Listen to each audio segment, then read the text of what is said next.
अरे बैठो सब लोग।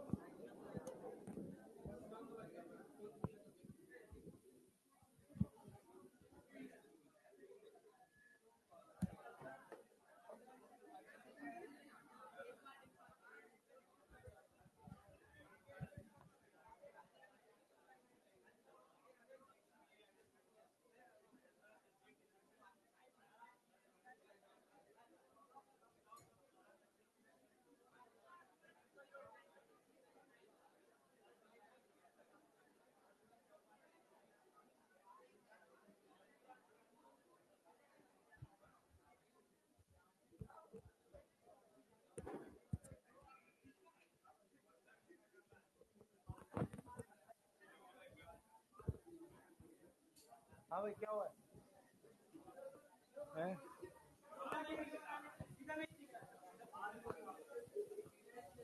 एक मिनट, सब लोग चुप हो जाओ।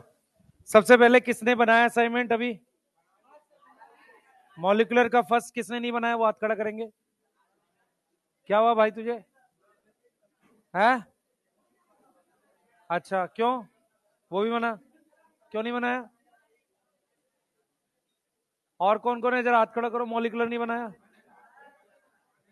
मॉलिक्यूलर जिसने नहीं बनाया, क्यों नहीं बनाया बेटा तुम लोगों ने? एक मिनट सुने सब लोग, बस बेटा सुनो सब लोग। मॉलिक्यूलर का सेकंड भी मैंने डाल दिया उसमें, ठीक है। टोटल 3 है। आपके पास टाइम है, आज ट्यूसडे है, ट्यूसडे मंडे है, ट्यूसडे है, थर्सडे तक का टाइम है, सुन लो सारे। 3 मेंडेलियन 3 मॉलिक्यूलर, ठीक है। उसमें से एक मॉलिक्यूलर शायद रह जाए आपका बनाना। 5 असाइनमेंट मेरे को सबके बने हुए चाहिए। कोई ऐसा है जो नहीं बना पाएगा अभी बता दो। 3 मेंडेलियन। हाँ भाई है। एक मिनट। 3 मेंडेलियन 2 मॉलिक्यूलर आपको दे दिया है। 3 मेंडेलियन 2 मॉलिक्यूलर आपको बनाना है थर्सडे तक। आज का दिन है, कल का दिन है। कोई ऐसा जो नहीं बना पाएगा अभी बता दो, क्यों?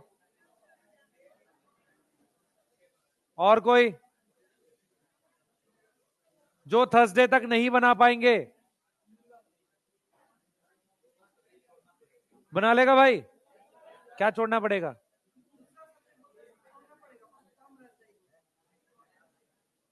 वो तुम्हारी प्रॉब्लम, मेरी थोड़ी है।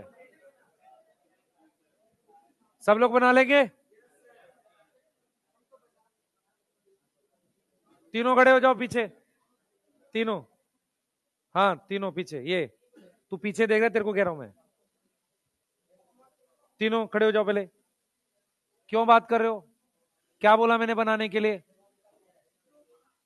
असाइनमेंट बोला बनाने के लिए ना। बना पाओगे थर्सडे तक? है? अगर ना बना पाओ अभी बता दो, मैं बी क्लास से भगा दूं।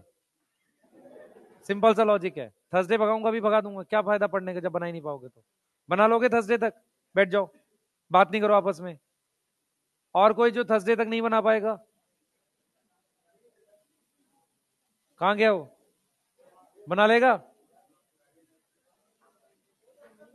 3 मेंडेलियन और 2 मॉलिक्यूलर थर्सडे तक बनाना है सबको, ठीक है। बच्चे टाइम नहीं बचेगा अब आपके पास। थर्सडे नहीं आएगा मत आ भाई, तेरी मर्जी। इसमें कोई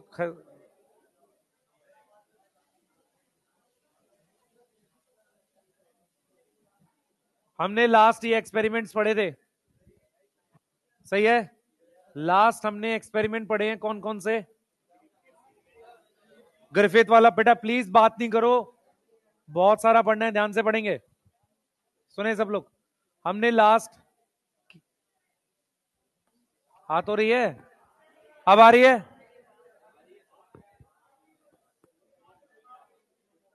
बेटा तुम लोग चुप होगे तो आवाज आएगी, बातें कर रहे हैं आपस में। आपस में बात करोगे तो ज्यादा मैं करा नहीं पाऊंगा सिलेबस को ऐसे। शांति से चीजें सुनो। सबसे बड़ी दिक्कत यह है कि आप 2 इंपॉर्टेंट चैप्टर पढ़ रहे हो, उसका असाइनमेंट अभी सॉल्व नहीं करोगे तो नहीं होगा फिर आगे। क्लियर है? ठीक है, आपको एनी हाउ थर्सडे तक वो दोनों सॉल्व करने हैं। एक मॉलिक्यूलर रह जाए, तीसरे वाला चल जाएगा। 2 मॉलिक्यूलर तक और 3 मेंडेलियन के बनाने हैं आपने। क्लियर? सही है? ठीक है, संडे को मैं आपका टेस्ट अलग से प्लान कर लूंगा ऑफलाइन में कि आपका एक टेस्ट हो रहा है। टेस्ट की पीडीएफ में आपको दे दूंगा टेलीग्राम पे या आपके ग्रुप में डाल दूंगा। मेंडेलियन मॉलिक्यूलर का संडे को तैयार करके 100 क्वेश्चन के आसपास का टेस्ट दे दो। नहीं तो इस आपको समझ नहीं रहे हो अभी भी आप। 11 क्वेश्चन 12 क्वेश्चन है चैप्टर के दोनों मिला के। समझ में आ रहा है? 12 क्वेश्चन बहुत ज्यादा होते हैं। क्लियर है? तो पूरी जान लगाओ इस टॉपिक पे और इसको टेस्ट की फॉर्म में देना है आपने। ठीक है? क्लियर है? सही है? ऐसा नहीं है कि समझ लिया उससे चल जाएगा। जब तक क्वेश्चन सॉल्व नहीं करोगे नहीं बनेंगे वहां क्वेश्चन। छोटे छोटे डाटा है जो याद नहीं होगा। क्या कर रहा है बेटा? सारा बंद मत चला दे उसको। लाइट जला उसको। नहीं, जला दे बेटा, जला दे। दिख नहीं रहा मुझे। बस बस बस रहने दे, बता दूंगा। फोटोसिंथेसिस का है, आज आना चाहिए था। आ जाएगा, मैं करता हूं। बस बात नहीं करो। लास्ट टॉपिक हमने ये पढ़ा था, एवरी मैककार्टी मैक्लियोड। ग्रिफिथ का ईयर बताएंगे।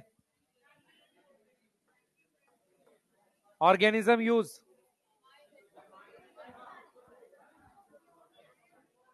स्ट्रेप्टोकोकस, स्ट्रेप्टोकोकस और माइस। इसका 1944। Streptococcus, yes. इसमें एस स्ट्रेन और आर।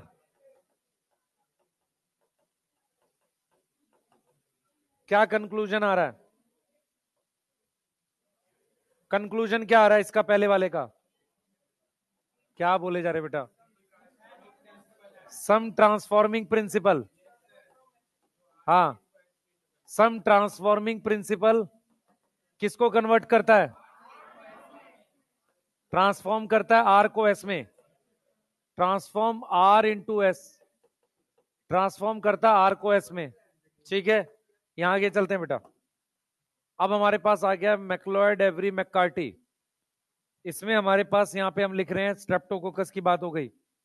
अब सुने ध्यान से बेटा, यहां पर हमारे पास क्या लिख दिया? ईयर लिख दिया। यहां कंक्लूजन क्या है कि DNA is transforming principle. DNA is transforming principle.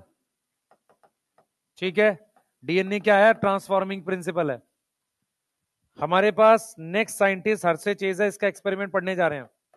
हमारे पास हर्षे एंड चेज का एक्सपेरिमेंट है। हर्षे और चेज का एक्सपेरिमेंट है हमारे पास। ठीक है, हर्षे और चेज वॉटसन क्रिक से 1 साल पहले है। तो हर्षे और चेज क्या ईयर आ गया? 1952। ठीक है, इन्होंने काम किया है, ई कोलाई लिया था और बैक्टीरियोफाज लिया है। इन्होंने 2 चीजें ली हैं, ई कोलाई और बैक्टीरियोफाज। इन्होंने प्रूव किया कि डीएनए क्या है? Genetic material. ठीक है, अब हम आगे पढ़ेंगे कि डीएनए जेनेटिक मटेरियल क्यों होता है। ये पढ़ लिया एक्सपेरिमेंट हमने हर्षे चेज का। तो बातें करोगे मैं टॉपिक खा जाऊंगा, पहले बता रहा हूं। तुम लोगों को मैं टॉपिक गायब कर दूंगा, फिर सुनने नहीं रहे ध्यान से। अब सुनो सब लोग, हमने ये 2 एक्सपेरिमेंट पढ़े, पहले पूरा बेस बनाओ ध्यान से, फिर हम आगे करेंगे। सबसे पहले हमने क्या क्या डिस्कस किया, बोर्ड पे ध्यान रखो सारे।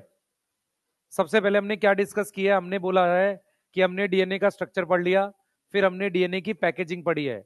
डीएनए की पैकेजिंग में जो प्रोटीन हेल्प करती है यूकैरियोट्स में, वो हिस्टोन है। हिस्टोन हेल्प करती है क्रोमेटिन बनाने में, क्रोमोसोम बनाने में हेल्प करती है non histone chromosomal protein. Yes, ठीक है। बीट्स ऑन स्ट्रिंग कहां होता है? न्यूक्लियोसोम और डीएनए है, कहां है? क्रोमेटिन में। कहां है? क्रोमेटिन में। यहां तक समझ में आ रहा है? उसको अपने बीट्स ऑन स्ट्रिंग कह रहे हैं। क्या बोल रहे हैं? बीट्स ऑन स्ट्रिंग कह रहे हैं। ठीक है, उसके बाद यू क्रोमेटिन ट्रांसक्रिप्शनली एक्टिव और हेट्रोक्रोमेटिन ट्रांसक्रिप्शनली इनएक्टिव। यहां तक समझ में आ रहा है? ठीक है। उसके बाद बेटा हमने पढ़ा था कि 1926 में जेनेटिक मटेरियल को खोजने के लिए एक्सपेरिमेंट स्टार्ट हुए। मॉर्गन, मेंडल और सटन एंड बोवेरी ने हमें क्रोमोसोम तक पहुंचा दिया था। तो जेनेटिक मटेरियल डीएनए है, इसके एक्सपेरिमेंट स्टार्ट हुए हैं 1926 के बाद। पहला एक्सपेरिमेंट 1928 में ग्रिफिथ का है। ग्रिफिथ ने बताया कि हमारे पास हीट किल्ड एस ट्रेन में से कोई केमिकल मूव करता है आर में और उसको एस में बदल देता है, which is change in physical form. Change in physical form, उसको उन्होंने बोला कि ये ट्रांसफॉर्मिंग प्रिंसिपल है, जिसका केमिकल नेचर अननोन है, पर उसका नाम ट्रांसफॉर्मिंग प्रिंसिपल रखा। ये चीज ठीक है? क्या रखा? Transforming principle. याद रखना कि ट्रांसफॉर्मिंग प्रिंसिपल एस ट्रेन में क्या बनवा रहा है? म्यूकस का कोट। क्या बनवा रहा है? म्यूकस का कोट। अब हम आ जाते हैं बेटा, अब हम बात कर रहे हैं यहां पर एवरी मैककार्टी मैक्लियोड की। एवरी मैककार्टी मैक्लियोड ने सेम बैक्टीरिया यूज किया और उन्होंने बताया कि ट्रांसफॉर्मिंग प्रिंसिपल डीएनए है। उन्होंने कहा कि जब मैं आरएनएज और प्रोटीएज यूज कर रहा हूं तो ट्रांसफॉर्मेशन प्रिवेंट नहीं हो रही, और जब मैं क्या यूज कर रहा हूं? डीएनएज, तो ट्रांसफॉर्मेशन प्रिवेंट हो रही है। यहां तक कोई दिक्कत है? यहां तक कोई दिक्कत किसी को? नहीं। ये हमने पढ़ लिया। अब क्या होता है बेटा? अब एक्सपेरिमेंट आता है हर्से चेस का। हर्से चेस का एक्सपेरिमेंट समझाने से पहले मैं कुछ बेसिक बातें बोलूंगा, उसको समझना ध्यान से, नहीं तो एक्सपेरिमेंट पढ़ के ये समझ नहीं आता प्रूफ क्या कर रहे थे। सबसे पहली लाइन जिसपे 2 साल क्वेश्चन आया है, अनइक्विवोकल। अनइक्विवोकल का मतलब होता है कोई डाउट नहीं, कोई किसी तरह की कोई प्रॉब्लम नहीं है। तो अनइक्विवोकल प्रूफ मतलब हमने जो प्रूफ किया उस पर किसी को डाउट नहीं है। क्या प्रूफ है? कि डीएनए हमारे पास जेनेटिक मटेरियल है। मैं रिपीट करूंगा एक बार, unequivocal proof of DNA as a genetic material किसने दिया है? हर्से चेज ने। पहला पॉइंट। दूसरा पॉइंट, हर्से चेज को यह पता था कि ई कोलाई के ऊपर वायरस लगकर उसके अंदर उसका जेनेटिक मटेरियल जाता है, यह पता था। जेनेटिक मटेरियल को जो ई कोलाई है वो अपना खुद का ट्रीट करता है और उसकी कॉपी बनवाता है, और खूब सारे वायरस बन के उस सेल में से निकल जाते हैं। ये हर्से चेज को पता था। उन्हें यह प्रूफ करना था कि जो चीज एंटर करी वो डीएनए है। मेरी बात समझ में आ रही है? हर्से चेज को क्या पता था? यह बहुत जरूरी है समझना आपको। हर्से चेज को यह पता था बेटा, हर्से चेज को यह पता था कि हमारे पास, ध्यान से सुनेंगे, हमारे पास जो चीज एंटर कर रही है, ध्यान सुनेंगे, हर्से चेज को क्या पता था वो चीज हमें देखनी है। तो सबसे पहले आपको क्या क्या समझना है, सुनो। देखो, हमारे पास अनइक्विवोकल, अभी कुछ लिखेंगे नहीं, unequivocal proof of DNA is genetic material. DNA क्या है? जेनेटिक मटेरियल है। ये किसके काम से आया? ये प्रूफ किया किसने? Proof by Hershey and Chase. Hershey and Chase नाम के साइंटिस्ट दो हैं, इन्होंने प्रूफ किया। Alfred Hershey, Martha Chase. ठीक है, अब सुनेंगे ध्यान से। इनको वायरस की लाइटिक साइकिल पता था। उनको क्या पता था ये सुन लो ध्यान से। उनको जो बातें पता थी वो मैं बताने जा रहा हूं। सुनो, उनको क्या पता था, बोर्ड पे ध्यान दो। उनको यह पता था कि वायरस जो है वो प्रोटीन और डीएनए का बना हुआ है। वायरस का जेनेटिक मटेरियल एंटर करता है बैक्टीरिया के अंदर, ये आ गया। ये बैक्टीरिया का जो सेल है इस जेनेटिक मटेरियल को खुद का मटेरियल ट्रीट करके उसकी कॉपी बनाता है, और फिर ये सेल में से वायरस बाहर निकल जाते हैं। ये बात उन्हें पता थी। उन्हें क्या पता थी? लाइटिक साइकिल पता थी। किसकी? बैक्टीरियोफाज की। वायरस जो बैक्टीरिया को अटैक करता है उसे क्या बोलेंगे? बैक्टीरियोफाज। तो हर्से और चेज को, बोर्ड पे ध्यान रखो, हर्से और चेज को क्या पता था? उन्हें पता था कि जो बैक्टीरियोफाज है वो किस पे अटैक करता है? बैक्टीरियोफाज किस पे अटैक करता है? बैक्टीरिया पे। तो बैक्टीरियोफाज जो है वो इन्फेक्ट करता है किसको? बैक्टीरिया को। ये बात समझ में आ रही है? क्लियर है? उसके बाद क्या होगा? Genetic material of virus, genetic material of virus वो किस में एंटर करता है? किस में एंटर करता है? Enter into bacteria. ये बात समझ में आ रही है? जेनेटिक मटेरियल किस में एंटर करता है? बैक्टीरिया में एंटर करता है। बैक्टीरिया उस जेनेटिक मटेरियल को क्या करता है? खुद का ट्रीट करता है। यस, तो बैक्टीरिया क्या करेगा? बैक्टीरिया ट्रीट, ट्रीट का मतलब होता है कि उसको कैसे ट्रीट कर रहा है। तो bacteria treat genetic material of virus, material of virus like its own, its own. उसके बाद क्या होगी? कॉपी बनेगी। Yes, copy of genetic material form,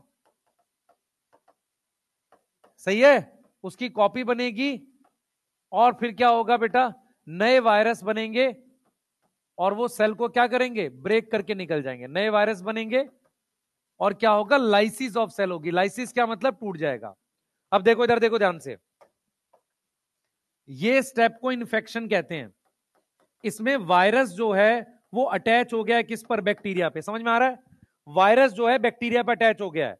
तो उनको क्या पता था कि वायरस का जेनेटिक मटेरियल बैक्टीरिया में जाता है, बैक्टीरिया उस जेनेटिक मटेरियल को खुद के जेनेटिक मटेरियल जैसा ट्रीट करता है, उसकी कॉपी बनवाता है और सेल उसको, सेल टूटता है और वो जेनेटिक मटेरियल बाहर चला जाता है। अब उन्होंने क्या किया? उनके दिमाग में एक बात बैठ गई कि अगर मैं ये प्रूफ कर दूं कि ये जेनेटिक मटेरियल डीएनए का है, ये जेनेटिक मटेरियल केमिकली डीएनए है, तो ये प्रूफ हो जाएगा कि जेनेटिक मटेरियल डीएनए होता है। उसके लिए उन्होंने क्या किया? सुनना ध्यान से। उनको ये आइडिया था कि जो वायरस है, वायरस जो है वो दो चीजों का बना हुआ है। तो virus is made up of, किसका बना हुआ है? डीएनए एंड प्रोटीन का। डीएनए का है और प्रोटीन का है। तो उन्होंने क्या किया? दो टाइप के वायरस बनाए। उन्होंने क्या किया? टू टाइप ऑफ वायरस को फॉर्म किया। दो टाइप के वायरस फॉर्म किए उन्होंने। ध्यान से सुनना। सबसे पहले ध्यान से सुनेंगे, उन्होंने दो टाइप के वायरस फॉर्म किए। सबसे पहला उन्होंने जो फॉर्म किया, सुनना इस बात को, तो virus is made up of DNA and protein. इन्होंने दो टाइप के वायरस बनाए। इन्होंने क्या किया? दो टाइप के क्या करे? वायरस बनाए। कौन सा वायरस? मतलब वायरस ऑब्टेन किए। एक वो जिसके पास रेडियो एक्टिव प्रोटीन थी। क्या थी इसके पास? रेडियो एक्टिव प्रोटीन थी। अब ये रेडियो एक्टिव प्रोटीन कैसे आ गई वायरस में? उसको ग्रो किया किस पे? Grow on S35। भाई सल्फर का नॉर्मल मॉलिक्यूलर वेट कितना होता है? 32, 32 होता है। देखो क्या होगा, एग्जाम में बैठ के याद नहीं आएगा कि सल्फर 32 है या फास्फोरस 31 क्या है, ये याद नहीं आएगा। आपने ध्यान रखना है कि सल्फर 32 होता है, उससे ज्यादा उसका रेडियो एक्टिव आइसोटोप है। फास्फोरस 31 होता है, उससे ज्यादा उसका रेडियो एक्टिव है। तो उन्होंने क्या किया? उन्होंने ग्रो किया S35 सोर्स पे। किसको? वायरस पे। तो रेडियो एक्टिव प्रोटीन वाला वायरस बन गया। तो वायरस जिसके पास क्या है? S35 है, तो उसकी प्रोटीन रेडियो एक्टिव है। क्या है? रेडियो एक्टिव है, प्रोटीन रेडियो एक्टिव। मेरी बात समझ में आ रही है? हर्षे चेज का एक्सपेरिमेंट अभी चालू नहीं किया हमने, हम सिर्फ ये समझा रहे हैं कि हर्षे और चेज ने एक्सपेरिमेंट करने से पहले उन्हें पता क्या था? उन्हें यह पता था कि वायरस जो है उसका जेनेटिक मटेरियल एंटर करता है, बैक्टीरिया उस जेनेटिक मटेरियल को अपना मान के उसकी कॉपी बनाता है और फिर वो सेल को तोड़ के निकल जाता है। अब उन्हें यह पता था कि वायरस दो चीजों का बना है, प्रोटीन और डीएनए का, पर उन्हें यह नहीं पता था कि जेनेटिक मटेरियल डीएनए है। तो उन्होंने दो अलग अलग टाइप के वायरस बनाए। एक ऐसा वायरस जिसको उन्होंने सल्फर पे ग्रो किया, तो उसकी प्रोटीन रेडियो एक्टिव है। रेडियो एक्टिव सल्फर पर ग्रो किया तो क्या रेडियो एक्टिव हो गई? प्रोटीन रेडियो एक्टिव हो गई। दूसरा वायरस उनके पास क्या आ गया? जिसके पास डीएनए रेडियो एक्टिव है। तो डीएनए रेडियो एक्टिव लाने के लिए उसको किस पे ग्रो किया? रेडियो एक्टिव फास्फोरस पे। तो ग्रो किया किस पे? ग्रो ऑन P32, जो क्या है? रेडियो एक्टिव फास्फोरस है। यहां तक समझ में आ रही है? जिसके पास रेडियो एक्टिव फास्फोरस है। अब उन्होंने अपना एक्सपेरिमेंट स्टार्ट किया। उन्हें क्या प्रूफ करना है? कि डीएनए जेनेटिक मटेरियल, ये प्रूफ करना है। उनके पास दो वायरस हैं, एक में रेडियो एक्टिव प्रोटीन है, एक में रेडियो एक्टिव डीएनए। दो अलग अलग वायरस है। यहां तक क्लियर है? अब जरा उसका एक्सपेरिमेंट देखो क्या आता है एग्जैक्टली। एक्सपेरिमेंट समझो, एक्सपेरिमेंट समझो बेटा। इसको हम कहते हैं ब्लेंडिंग एक्सपेरिमेंट। समझने की कोशिश करना, आसान है ये। देखो उन्होंने क्या किया। सबसे पहला स्टेप है इन्फेक्शन। सबसे पहला स्टेप क्या है? इन्फेक्शन। इन्फेक्शन क्या होता है समझो। सबसे पहला स्टेप है इन्फेक्शन। देखो इन्फेक्शन में क्या होगा। सबसे पहला स्टेप हमारे पास इन्फेक्शन है। तो इन्फेक्शन में क्या होगा? वायरस क्या करेगा? वायरस अटैच होगा किस पे? Attach on bacteria. वायरस किस पे अटैच हो गया? बैक्टीरिया पे अटैच हो गया। ये समझ में आ रहा है? इसको हम क्या बोल रहे हैं? इन्फेक्शन बोल रहे हैं। क्लियर है? इसको हम क्या बोल रहे हैं बेटा? इन्फेक्शन बोल रहे हैं। ध्यान से सुनना।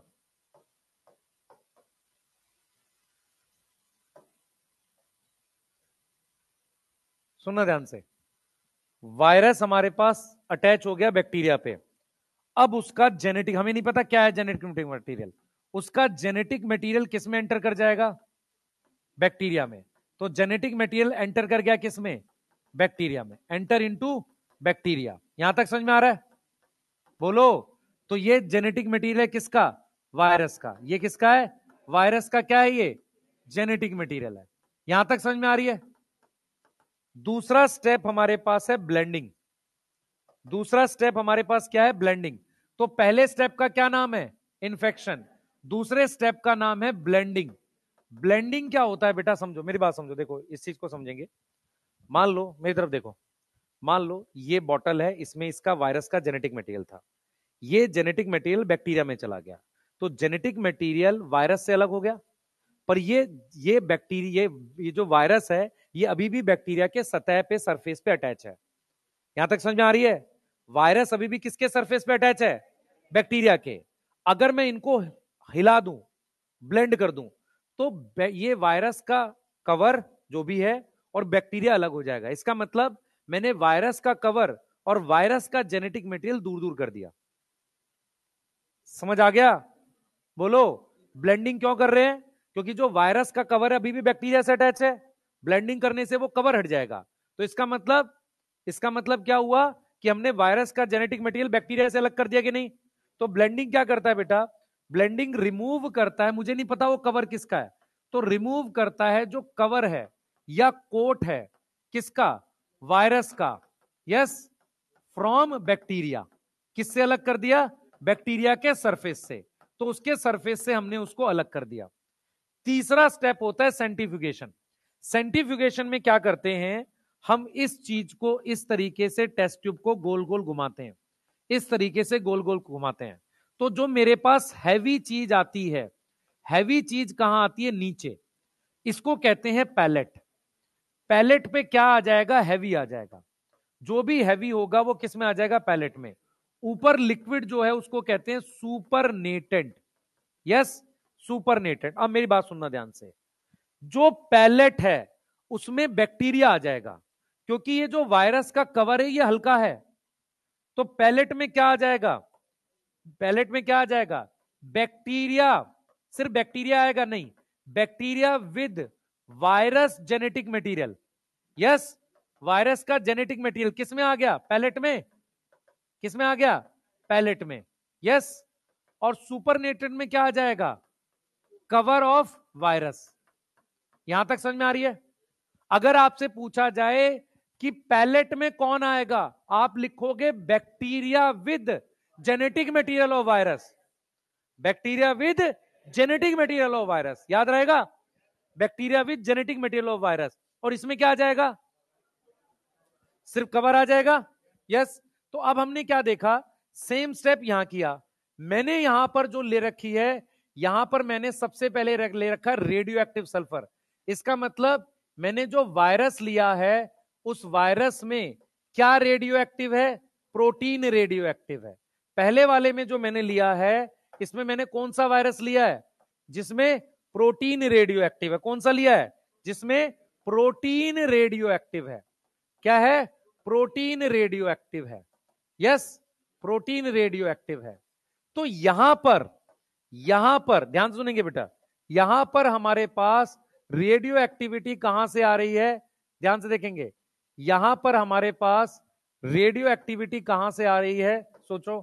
रेडियो एक्टिविटी आ रही है सुपरनेटेंट से। क्लियर है? रेडियो एक्टिविटी कहां से आ रही है हमारे पास? सुपरनेटेंट से आ रही है। तो यहां पर रेडियो एक्टिविटी यहां से आ रही है। कहां से आ रही है? सुपरनेटेंट से। तो सिंपल सा लॉजिक ये है कि जब मैंने प्रोटीन रेडियो एक्टिवली मतलब S35 लिया तो रेडियो एक्टिविटी मुझे सुपरनेटेंट से मिली। लेकिन जब मैंने यहां पर डीएनए रेडियो एक्टिव लिया, जब मैंने डीएनए रेडियो एक्टिव लिया, डीएनए क्या लिया? रेडियो एक्टिव, मतलब मैंने P32 लिया। सेम स्टेप किए। कौन कौन सा? इन्फेक्शन, दूसरा स्टेप ब्लेंडिंग, तीसरा स्टेप सेंट्रीफ्यूगेशन, तीसरा स्टेप सेंट्रीफ्यूगेशन। क्या मेरी बात समझ में आ रही है? ये तीनों स्टेप किए। तो जब मैं इन तीनों स्टेप को करूंगा, ध्यान सुनेंगे, इन्फेक्शन, ब्लेंडिंग, सेंट्रीफ्यूगेशन, तो यहां पर रेडियो एक्टिविटी बैक्टीरिया से मिली।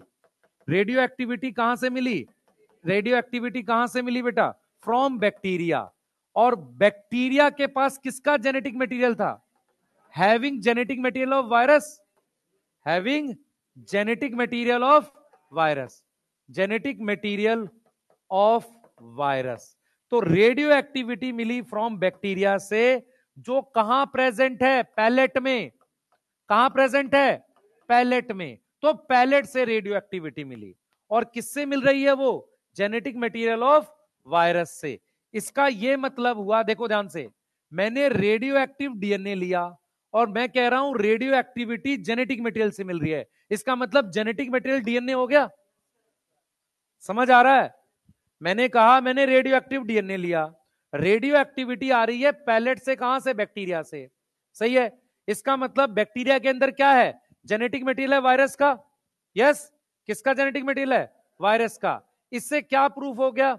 दिस प्रूफ, ध्यान सुनेंगे, दिस प्रूफ दो चीजें। A, genetic material is DNA. Genetic material क्या है? डीएनए। पहली बात ये प्रूफ हो गई।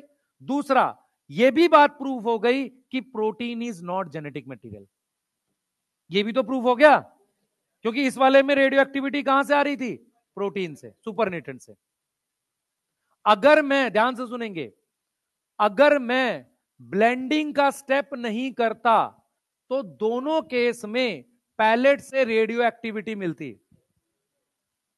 ठीक है? अब मैं आपको क्वेश्चन बताता हूं क्या पूछ सकता है, उसकी मैक्सिमम लिमिट क्या है। सबसे फेवरेट क्वेश्चन, स्टेप्स के नाम लिख देगा और कहेगा कौन सा वाला सीक्वेंस सही है, जिसके बाद कट ऑफ बढ़ जाती है। ठीक है? वो उसका फेवरेट क्वेश्चन है। ठीक, मेरी बात समझ में आ गई? सबसे पहले इन्फेक्शन, ब्लेंडिंग, सेंट्रीफ्यूगेशन, पहला ये हो गया। दूसरा डायरेक्ट स्टेटमेंट, किस हमें रेडियो एक्टिविटी कहां से मिल रही है। समझ आ रहा है? रेडियो एक्टिविटी कहां से मिल रही है। मुश्किल क्वेश्चन ये है कि अगर मैं ब्लेंडिंग नहीं करूंगा तो रेडियो एक्टिविटी कहां से मिलेगी, वो उसका मुश्किल क्वेश्चन। इसके अलावा इसका कोई क्वेश्चन नहीं। अच्छा, दूसरा, टेस्ट सीरीज के क्वेश्चन जहां पे बच्चे को कंफ्यूज करना है, P32 की जगह P35 कर दो, S32 कर दो। इसलिए मैंने बोला इसको याद कैसे रखोगे? सल्फर का मॉलिक्यूलर वेट याद है, उससे ज्यादा। क्लियर है? इसके अलावा इससे कोई क्वेश्चन नहीं बनता। क्लियर? सही है? हाँ बेटा, एक्चुअल में उसने लिया ही बैक्टीरियोफाज है, उसको पता था उसमें दो चीजें, डीएनए और, मैं फिर रिपीट कर रहा हूं, उसको क्या पता था ये देख ले। ठीक है? उसको ये पता था। सही है? उसको पता था उस वायरस में दो चीजें हैं। जो बैक्टीरिया को अटैक करा मोस्टली डबल स्टैंडर्ड डीएनए होता है, उसको ये पता था। बनाओ बेटा जल्दी से बच्चे, इससे ज्यादा टाइप के क्वेश्चंस नहीं आते इसमें। जल्दी करो।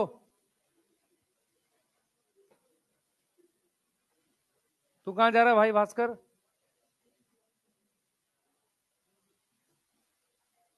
यहां आ गया जा सबसे। अच्छा, अपने दोस्त के, तू आ गया, दोनों आ गया, दोनों आ गया, जाओ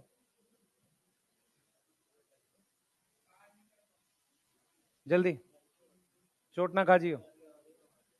यहां आगे, जल्दी जल्दी। हाँ बेटा, लास्ट, दोनों आ गया, सबसे लास्ट में। हाँ, दोनों यहाँ आओ मेरे पास आओ। हाँ बेटा,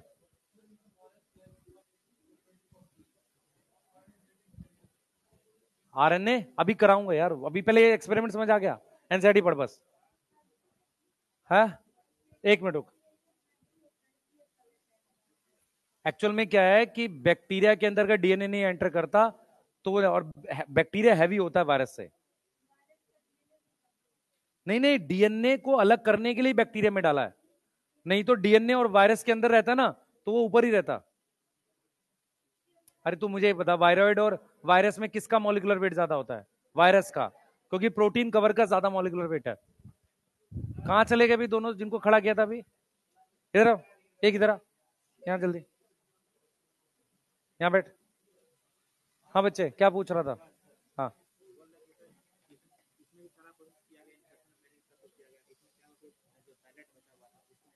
पैलेट में रेडियो एक्टिविटी नहीं आई, सुपरनेटेंट में आई। हाँ, और दूसरे वाले में पैलेट में आई, और पैलेट में बैक्टीरिया था। यस। हाँ, और पूछो, कुछ पूछना है? जल्दी जल्दी देख।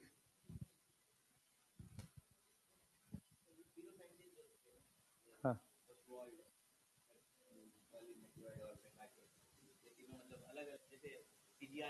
नहीं ऐसा कुछ नहीं पता मुझे ना, मैंने कहीं खोजा ऐसा। हाँ, एक्चुअल में क्या है, 3 एक्सपेरिमेंट हमेशा पढ़ाए जाते हैं, सीरीज ऑफ एक्सपेरिमेंट। तू 44 याद कर, क्योंकि हम वो ईयर लिखेंगे जब कंक्लूजन आया होगा। ऑल दो वो सीरीज पूछेगा नहीं, वो 33 44 ही लिख के पूछेगा। एक्चुअल में क्या करता है ना, एनसीईआरटी को लिखने का उसका एक तरीका है, वो उसी तरीके से उस चीज को करता भी है। कोई कुछ पूछना है किसी को? जिनके पास लिखा हुआ है नोट्स के साथ साथ एनसीईआरटी रीड कर लो। तुम लोग एनसीईआरटी नहीं समय मिलेगा, क्वेश्चन कैसे बनाओगे? थर्सडे तक बनाएगा नहीं बेटा तू? हाँ, ब्लेंडिंग नहीं करेंगे तो वो कवर भी उस पर चिपका रहेगा, तो वो भी पैलेट में आ जाएगा बैक्टीरिया के साथ। तो रेडियो एक्टिविटी कहां से मिलेगी? दोनों केस में पैलेट से। सही है, लिख लिया?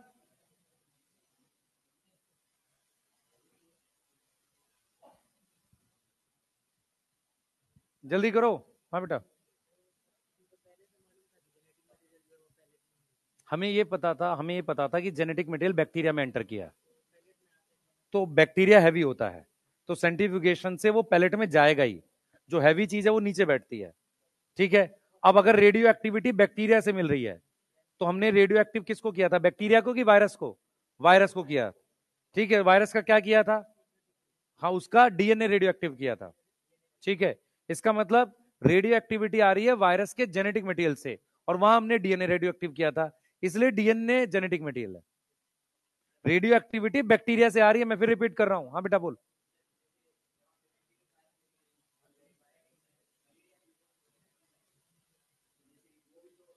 सेल को तोड़ता है, सेल लाइसिस करता है, बोल सकता है, बोलो तो एक जनरल टर्म हो गई।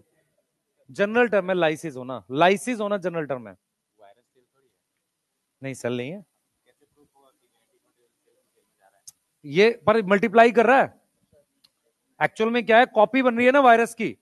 अगर वहां आर और एजिटेटेड का मतलब मिक्सिंग, एजिटेशन का मतलब ब्लेंडिंग मिक्सिंग। बेटा तू जो पूछ रहा है उसका ये मतलब है कि वायरस सेल नहीं है, पर हमने प्रूफ कैसे किया?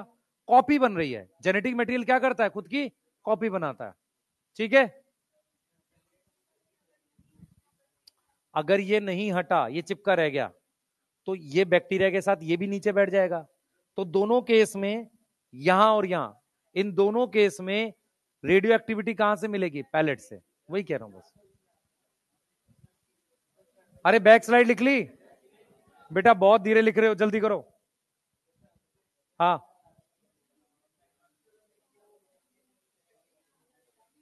एवरी मैककार्टी मैक्लियोड आगे,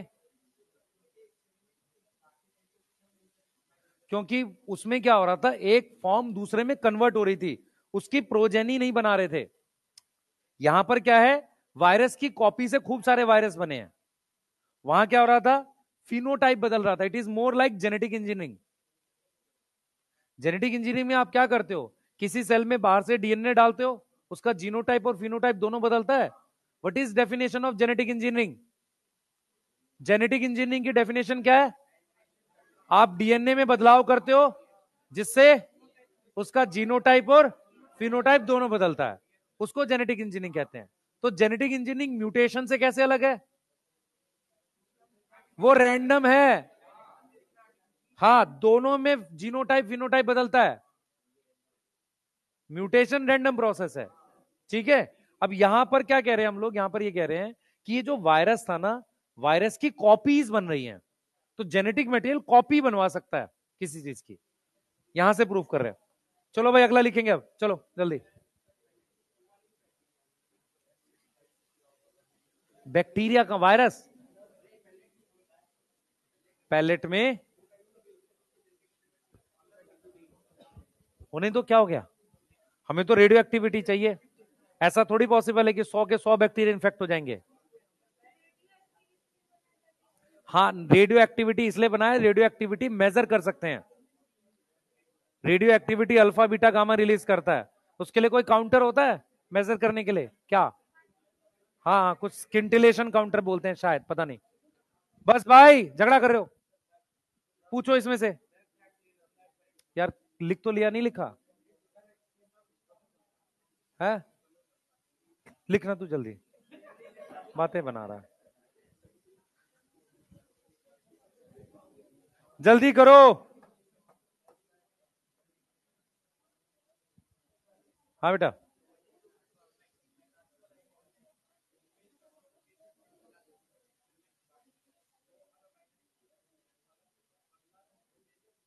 वो एस ट्रेन की बन रही है। समझ में क्या बोल रहा हूं? सॉरी, एस ट्रेन से आर में चला गया, फिर आर की, आर वाला एस में कन्वर्ट होकर उसकी बन रही है, उसकी कॉपी बन रही है ना, ये हो रहा है ना। लेकिन हम ये कह रहे हैं कि जेनेटिक मटेरियल प्रूफ करने के लिए हमें चाहिए कि वो अपनी प्रोजेनी बना, वही ऑर्गेनिज्म अपनी प्रोजेनी बनाए, ऐसा कुछ चाह रहे थे। ठीक है। बाकी एनसीईआरटी ने ऐसा कुछ नहीं लिखा, क्यों नहीं माना?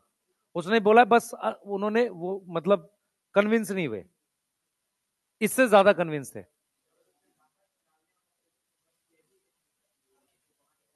ठीक है, मान लेते हैं, इस पे पकड़ते हैं ना। बहुत ज्यादा करेंगे तो दिक्कत होगा। जल्दी करो बेटा, जल्दी फास्ट। हाँ, अब क्या हो गया? लिखा तो है अगर ब्लेंडिंग नहीं होगी तो pellet is radioactive for sulphur. क्या है? यही तो क्वेश्चन है। अगर ब्लेंडिंग नहीं होगी तो सल्फर भी रेडियो, पैलेट भी रेडियो एक्टिव आएगा। और रेडियो एक्टिव क्या आएगा? सल्फर। सल्फर फास्फोरस दोनों। क्लियर है? एनसीईआरटी पढ़ो, एनसीईआरटी पढ़ो जो खाली बैठे हुए हैं पीछे।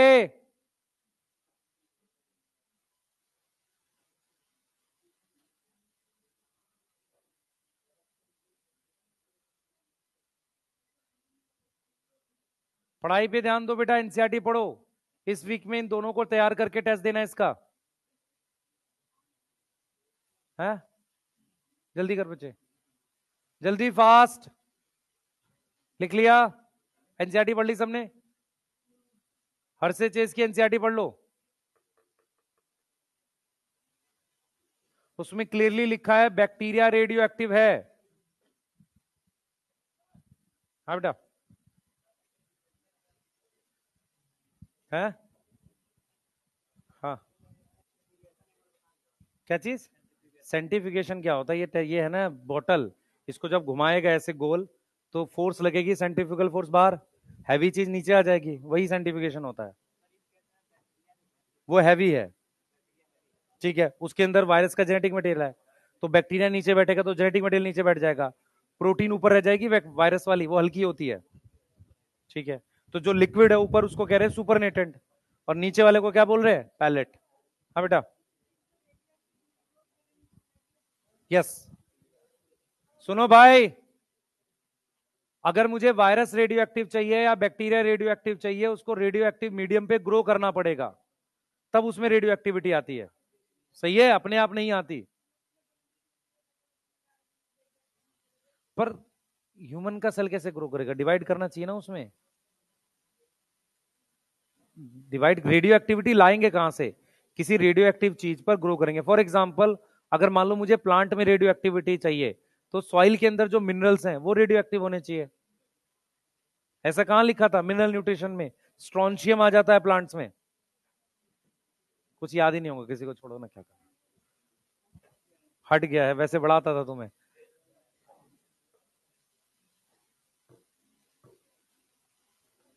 बस पूछो, कुछ पूछना है किसी को? नहीं? हाँ बेटा बोल। ब्लेंडिंग की वजह से कवर सेल से अलग हो जाता है। जब मैं कोई टेस्ट ट्यूब, ये दिखा, बॉटल दिखा, इसको जब मैं गोल घुमाऊंगा तो सेंट्रीफ्यूगल फोर्स इधर लगेगी, नीचे हैवी चीज आ जाएगी, ऊपर पानी में लाइट चीज आएगी, तो कवर लाइट है तो ऊपर पानी में रहेगा, नीचे जो इकट्ठा होगा उसमें क्या आएगा? पैलेट, उसमें क्या आ जाएगा? बैक्टीरिया। किसी बॉटल को जब घुमाएंगे, किसी ट्यूब को घुमाएंगे, तो उसमें सेंट्रीफ्यूगल फोर्स लगेगी। मत घुमाइए, पानी गिर जाएगा नालायक। इधर देखो, इधर सुनो ध्यान से, ये बॉटल है, इसको आप ऐसे गोल घुमा रहे हो तो सेंट्रीफ्यूगल फोर्स बाहर लगेगी, हैवी चीज यहां जाएगी, तो हैवी चीज नीचे बैठ गई, लाइट चीज ऊपर रह गई, तो जो पानी है वो सुपरनेटेंट है, थोड़ा सा थिक सी चीज आएगी, वो पैलेट में आ जाएगी। तो पैलेट में कौन आएगा? बैक्टीरिया, हैवी होता है वायरस से, तो कवर ऊपर आ जाएगा, वो पैलेट नीचे आ जाएगा। क्लियर है? यही है सेंट्रीफ्यूज का मतलब, होता है सेंट्रीफ्यूगल फोर्स। बोल बेटा।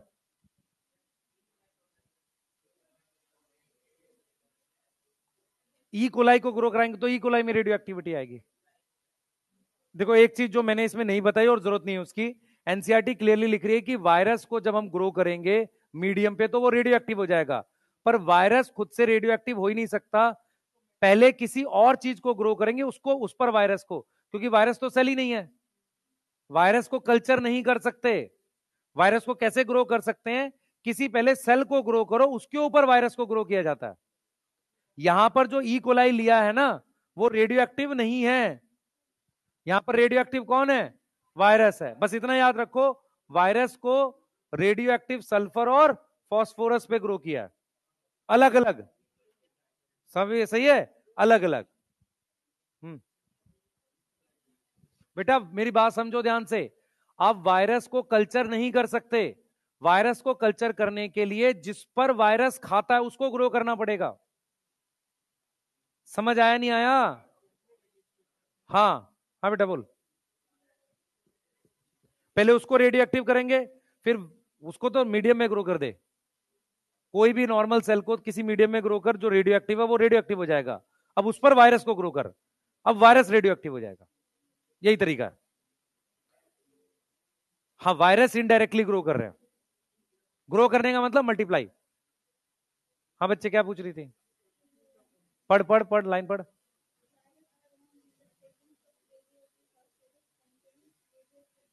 अगर मैं रेडियो एक्टिव फास्फोरस पे वायरस ग्रो करूंगा तो क्या रेडियो एक्टिव होगा? डीएनए। रेडियो एक्टिव सल्फर पर ग्रो करूंगा तो रेडियो एक्टिव प्रोटीन होगी। मान लो एनसीईआरटी लिखती है कि अगर मैं रेडियो एक्टिव फास्फोरस पे ग्रो करूंगा तो डीएनए रेडियो एक्टिव है, प्रोटीन नहीं, क्योंकि फास्फोरस डीएनए पे जाता है, प्रोटीन पे नहीं। वो लिखा हुआ है? हो गया? लिख लिया? जल्दी जल्दी बेटा। ये डायग्राम है,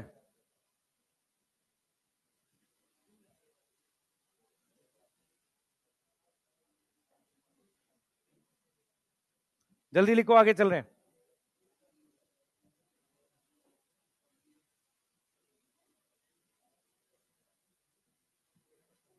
चले आगे, चले आगे, नेक्स्ट कर रहे हैं बेटा। सबने एनसीईआरटी पढ़ ली? आ जाओ। हाँ, कौन क्या पूछ रहा है? हो गया?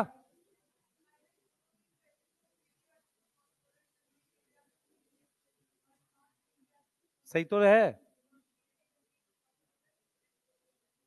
सही है।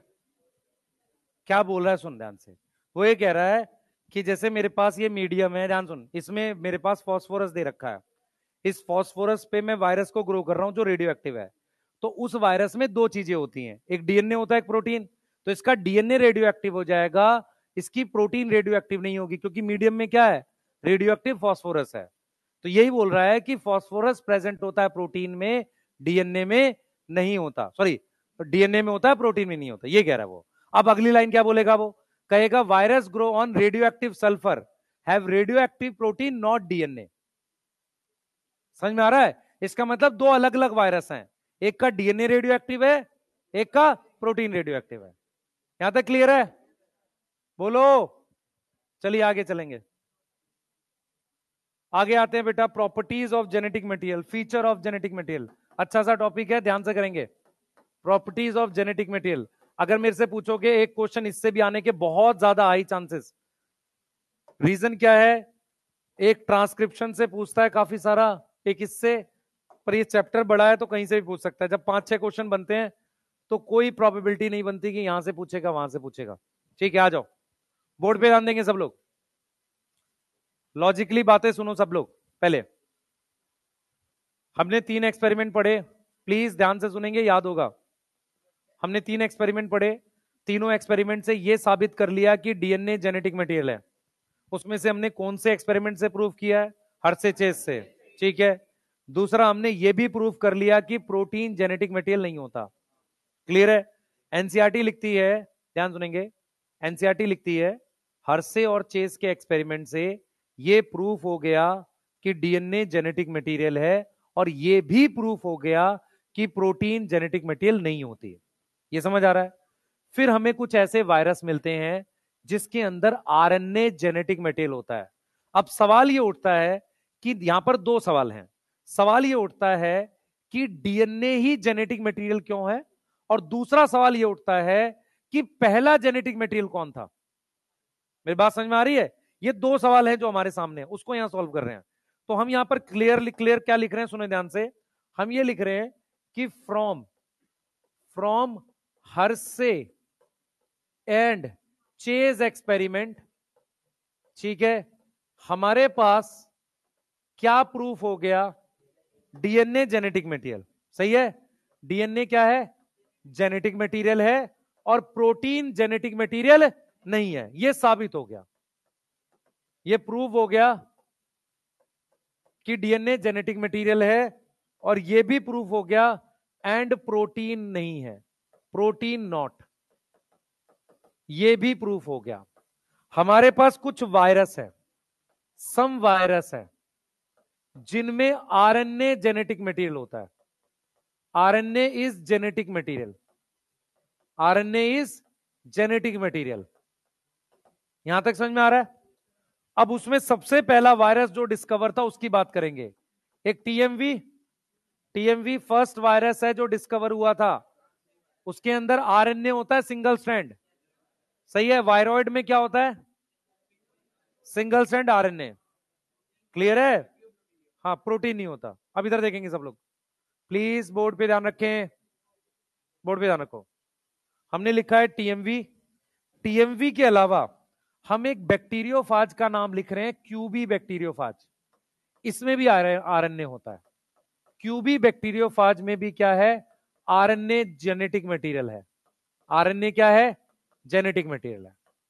अब यहां से मुझे क्या बातें समझ में आई, सुनना ध्यान से। हमें यह बात समझ में आई कि न्यूक्लिक एसिड में से, डीएनए आरएनए में से कोई भी जेनेटिक मटेरियल हो सकता है। हमें यह बात समझ में आ गई, प्रोटीन नहीं हो सकता। सवाल यह है, हमने एक्सपेरिमेंटली तो प्रूफ कर दिया कि डीएनए जेनेटिक मटेरियल है, अब मुझे उसके कोई रीजन देने पड़ेंगे कि जेनेटिक मटेरियल डीएनए को क्यों नेचर ने सिलेक्ट किया। हम एक्सपेरिमेंटली प्रूफ कर चुके हैं, ये बात समझ आ रहा है? हमने एक्सपेरिमेंटली प्रूफ किया है।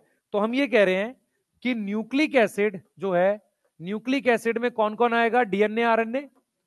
तो DNA and RNA both can be genetic material, both can be genetic material. दोनों में से दोनों ही क्या हो सकते हैं? जेनेटिक मटेरियल हो सकते हैं। Both can be genetic material. तो न्यूक्लिक एसिड की हम बात कर रहे हैं, एक आरएनए और डीएनए दोनों हमारे पास क्या हो सकता है? जेनेटिक मटेरियल हो सकता है।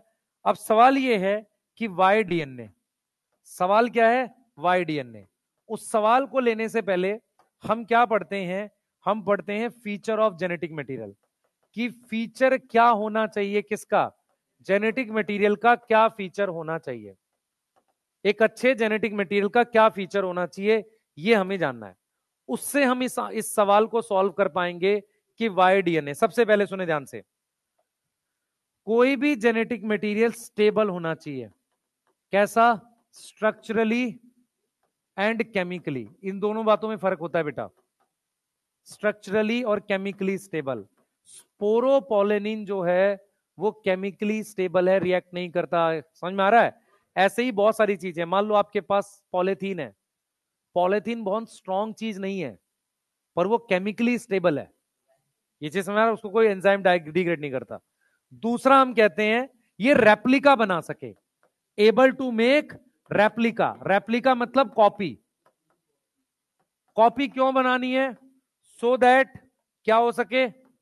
So that it can pass किसमें? From parent to daughter cell. Parent से किसमें जा सके? डॉटर सेल्स में जा सके, इसलिए कॉपी बनानी है। यस। स्टेबल का क्या मतलब है बेटा? मेरी बात सुनो। स्टेबिलिटी का क्या मतलब है? सुनना ध्यान से। जैसे फॉर एग्जांपल, स्टेबिलिटी का मतलब है, ध्यान सुनेंगे, एक सेल है, सुनो ध्यान से, उसने डिवाइड करके 2 सेल बनाए, फिर कोई और सेल है वो डिवाइड करके और सेल बना रहा है। स्टेबिलिटी एनसीईआरटी 3 लेवल पे बात करती है। पहला, कि पूरी लाइफ साइकिल में उस जेनेटिक मटेरियल में कोई फर्क नहीं आना चाहिए। दूसरा, जब सेल डिवाइड करे तो कोई फर्क ना आए। तीसरा, फिजियोलॉजी में फर्क ना आए। फॉर एग्जाम्पल, अभी मान लो तापमान बाहर 40 डिग्री है तो आपके डीएनए पर सबसे बाद में इंपैक्ट आता है। समझ में आ रहा है? जैसे अगर मैं आपसे कहूं सबसे पहले इंपैक्ट किस पे आएगा? प्रोटीन्स पे। समझ में आ रहा है? तो स्टेबिलिटी का मतलब है कि उसको कोई इंपैक्ट ना पड़े, नो इंपैक्ट। किसमें? इन सेल डिवीजन के वक्त, सही है, लाइफ साइकिल के वक्त, and change in physiology. Change in physiology का मतलब होता है किसी प्रकार की कंडीशंस बदलने से कोई इंपैक्ट ना आए। क्लियर है? मतलब मैं ये कहना चाह रहा हूं कि जब एक सेल डिवाइड करके 2 सेल बनाए तो जेनेटिक मटेरियल पर कोई फर्क ना आए। समझ आ रहा है? मैं आसपास की कंडीशंस बदल दूं तो जेनेटिक मटेरियल पे फर्क ना आए। क्लियर है? जब मैं लाइफ साइकिल की बात करता हूं, एक सीड है, प्लांट बनता है, फिर सीड बनता है, तो पूरी लाइफ साइकिल पे इंपैक्ट ना आए। किस पे इंपैक्ट ना आए? जेनेटिक मटेरियल पे। स्टेबिलिटी इसलिए चाहिए होती है। तीसरा हम कहते हैं undergo slow mutation, undergo slow change. Slow change क्यों? ताकि वेरिएशन आए। किसके लिए चाहिए मुझे ये? वेरिएशन के लिए। क्या चाहिए? वेरिएशन के लिए। क्लियर? और लास्ट हमारे पास है able to express in Mendelian pattern. अब ये मेंडेलियन पैटर्न क्या है? In Mendelian pattern. अब ये मेंडेलियन पैटर्न क्या है बेटा? मेंडेलियन पैटर्न का मतलब होता है एक जेनेटिक मटेरियल कोई प्रोटीन बना के ट्रेट एक्सप्रेस कर दे। जब भी मैं बोलता हूं मेंडेलियन पैटर्न ऑफ इनहेरिटेंस, मेरा सिंपल मतलब यह है कि मेरे पास अगर ये जेनेटिक मटेरियल है, ये किसी प्रकार का ट्रेट एक्सप्रेस करे। समझ आ रहा है? इसका सिंपल मतलब यह है। मेंडल ने क्या बोला था? एक फैक्टर एक ट्रेट। तो मेंडेलियन पैटर्न ऑफ इनहेरिटेंस का मतलब है जेनेटिक मटेरियल ट्रेट। क्लियर है? वो ट्रेट दिखनी चाहिए। समझ में आ रहा है? अब हम क्या पढ़ेंगे, सुनो ध्यान से।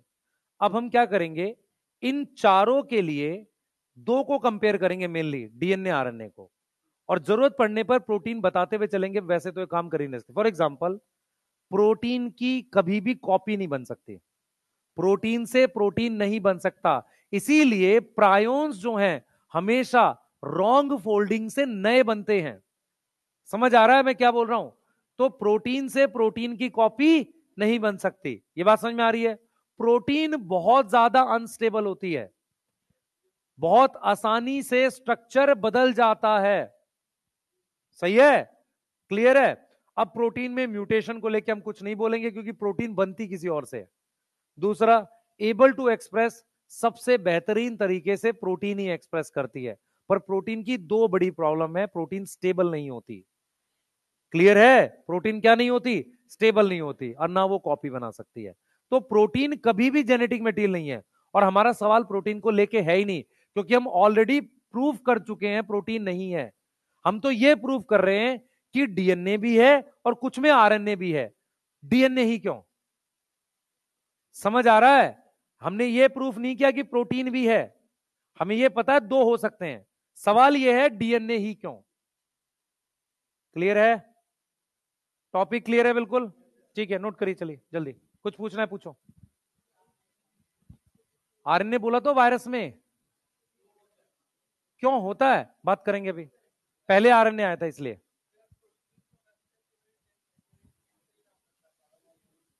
क्या पढ़ा था?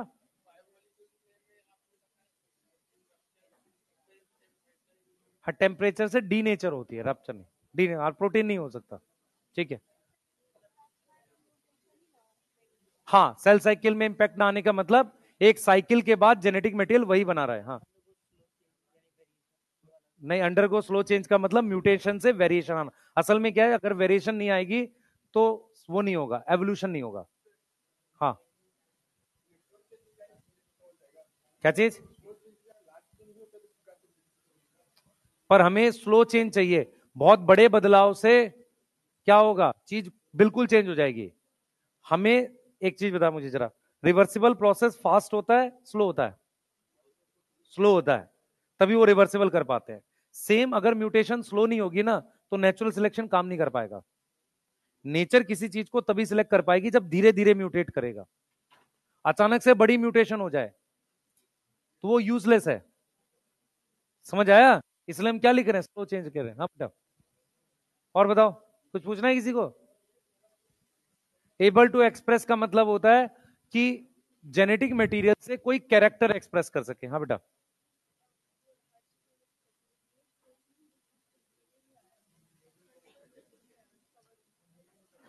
जो सल्फर है वो प्रोटीन में आया और फास्फोरस डीएनए में आया। सल्फर प्रोटीन में आता है ना, सल्फर कंटेनिंग अमीनो एसिड। हाँ, एक्चुअल में वायरस ही, उसने डीएनए वायरस लिया हुआ था। नहीं, पर प्रूफ हम डीएनए को लेके कर रहे थे उस वक्त, इसीलिए सवाल बच गया ना भाई। जब मुझे कुछ आरएनए वायरस बने तो फिर सवाल आ गया ये। स्टेबल क्यों नहीं है? प्रोटीन के फंक्शन बहुत ज्यादा हैं, जिसके फंक्शन ज्यादा होंगे स्टेबल नहीं होगा। अलग अलग शेप्स हैं। एक्चुअल में क्या होती है, प्रोटीन की शेप बहुत स्पेसिफिक होती है। जैसे क्या है, प्रोटीन की फाइनल फोल्डिंग में बहुत सारी फोर्सेस काम करती हैं। हल्का से भी फोर्स में चेंज आएगा, शेप खराब हो जाएगी, तो स्टेबिलिटी बनी नहीं पाएगी। फोर्स ज्यादा काम कर रहा है पर बहुत स्ट्रॉन्ग फोर्सेस नहीं है। एक ही कोवलेंट फोर्स है या दो है मैक्सिमम। हाइड्रोजन बॉन्ड स्ट्रॉन्ग थोड़ी है बहुत। हाँ, इलेक्ट्रोस्टैटिक इंटरेक्शन है। हाँ बेटा,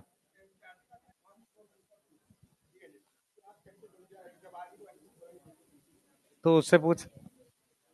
तू समझ नहीं रहा मैं क्या बोल रहा हूँ, उसने वायरस ही वो लिया डीएनए। वो तेरी बात ठीक है, लेकिन एक्चुअल में इससे प्रूफ हो गया, इसलिए बोल रहा। हाँ, अभी पढ़ा रहे हैं उसको। वो तो सारी चीजें पढ़ाएंगे ना अभी, आ रहा है। हम्म। नहीं नहीं, जेनेटिक मटेरियल कैरेक्टर एक्सप्रेस करे। हाँ बेटा,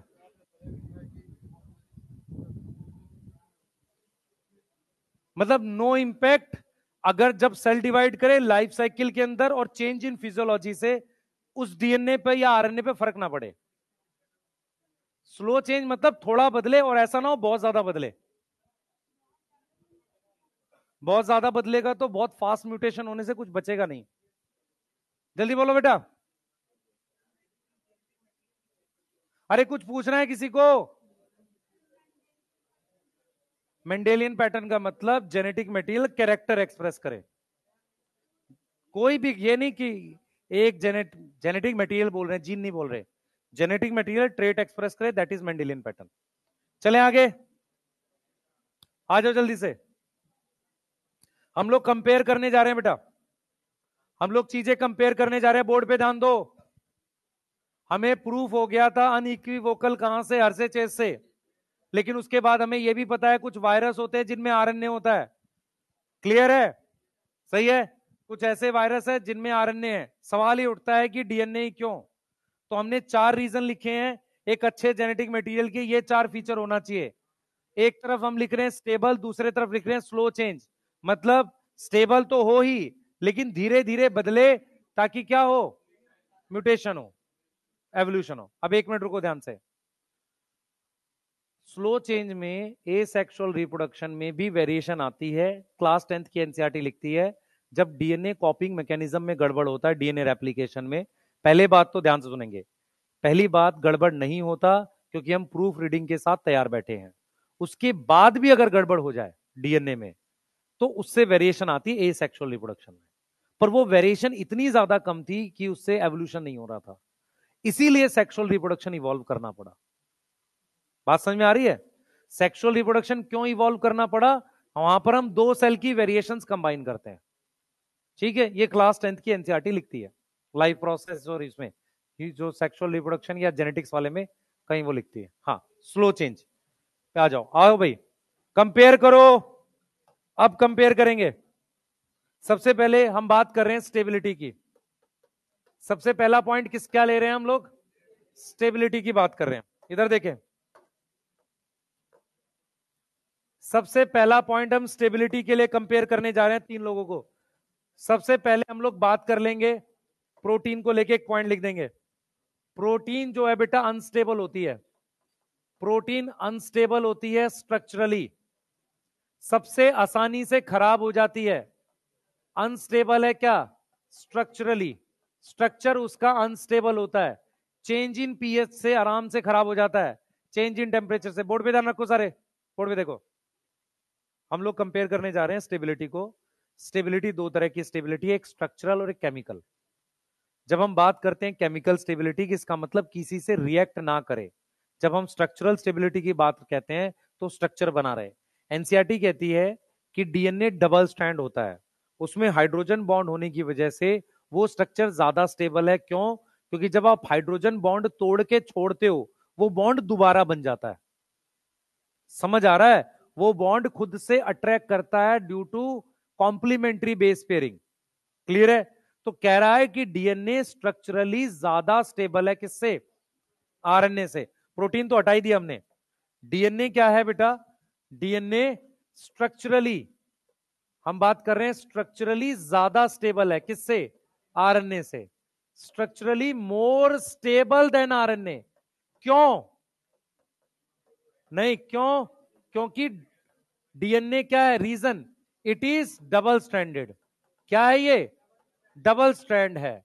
और अगर एक बार, ध्यान सुनेंगे, एक बार उसका हाइड्रोजन बॉन्ड तोड़ के छोड़ दो वो दोबारा जुड़ जाते हैं। समझ में आ रहा है? आप क्या करो, डीनेचर डीएनए, डीनेचर मतलब हाइड्रोजन बॉन्ड तोड़ दिया, छोड़ दो, वो दोबारा से हाइड्रोजन बॉन्ड बना लेगा। तो हम यहां पर लिख रहे हैं कि ये क्या है बेटा? It is double strand. तो हम यहां पर क्या करेंगे, वंस हाइड्रोजन बॉन्ड हमने क्या किया, ब्रेक किया डीएनए में, किसमें ब्रेक किया? किसमें? डीएनए में। क्या होगा? It can form again. इसीलिए डीएनए रेप्लिकेशन के वक्त मुझे सिंगल स्ट्रैंड बाइंडिंग प्रोटीन की आवश्यकता पड़ती है जो उसको डीएनए को खुला हुआ रखे। खुला हुआ डीएनए अपने आप बंद हो जाता है। Best example annealing, annealing complementary base pair में अपने आप होती है। पीसीआर याद है? पॉलीमरेज चेन रिएक्शन में, यस, प्राइमर अपने आप जुड़ जाता है। क्लियर है? तो डीएनए ज्यादा स्टेबल है, डबल स्ट्रैंडेड है। क्लियर? दूसरा एनसीईआरटी कहती है कि ग्रिफिथ के एक्सपेरिमेंट से, फ्रॉम ग्रिफिथ एक्सपेरिमेंट, ध्यान सुनेंगे, फ्रॉम ग्रिफिथ एक्सपेरिमेंट डीएनए की थर्मल स्टेबिलिटी पता चली। डीएनए की thermal stability, thermal stability proof हुई। कैसे प्रूफ हुई? ग्रिफिथ में जब हमने बैक्टीरिया को हीट से मार दिया, डीएनए के फंक्शन पर कोई फर्क नहीं पड़ा था। अगर फर्क पड़ा होता तो वो आर को एस में नहीं बदलता। समझ आ रहा है? मैं स्टेबिलिटी को लेके, स्ट्रक्चरल स्टेबिलिटी को लेके दो पॉइंट बोल रहा हूं। डीएनए डबल स्ट्रैंड होता है, वो खुल के दोबारा जुड़ सकता है। सही है? दूसरा पॉइंट हम कह रहे हैं कि ग्रिफिथ के एक्सपेरिमेंट से हमें पता चला कि हीट किल्ड एस स्ट्रेन में डीएनए का फंक्शन लॉस नहीं हुआ था। हीट किल्ड एस स्ट्रेन में, हीट किल्ड एस स्ट्रेन में डीएनए का फंक्शन लॉस नहीं हुआ था, क्योंकि बाद में हमने प्रूफ किया था ना, डीएनए ट्रांसफॉर्मिंग प्रिंसिपल है। तो डीएनए का फंक्शन नॉट लॉस्ट, इसका मतलब डीएनए स्टेबल बना रहा था। इससे पता चल रहा है डीएनए का स्ट्रक्चर स्टेबल है। दूसरा हम बात करते हैं केमिकल स्टेबिलिटी की। अगर बात करते हैं केमिकल स्टेबिलिटी की, तो केमिकल स्टेबिलिटी का मतलब होता है less reactive. Yes, chemical stability का क्या मतलब है? Less reactive. ठीक है, अब सुनो ध्यान से। सबसे पहले RNA can act as catalyst. RNA कैसे काम कर सकता है? कैटलिस्ट की तरह काम कर सकता है। डीएनए नहीं करता, डीएनए नहीं करता।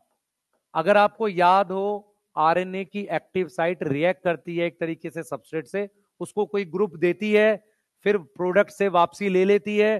तो कहीं ना कहीं रिएक्ट एक्टिव साइट क्या, मेरी बात सुनेंगे ध्यान से, एक्टिव साइट सिर्फ बैठने के लिए साइट नहीं है, वहां पर कुछ ग्रुप्स होते हैं जिनकी मदद से रिएक्शन कराया जाता है। सही है? और वो कुछ ऐसा है कि उससे 2 हाइड्रोजन ले लिए सबस्ट्रेट से, और क्या देखो क्या करता है एक्टिव साइट, क्या करता है, प्रोडक्ट को 2 हाइड्रोजन दे दिए, सबस्ट्रेट से 2 हाइड्रोजन ले लिए, एक्टिव साइट पे नेट उतना ही है। समझ आ रहा है?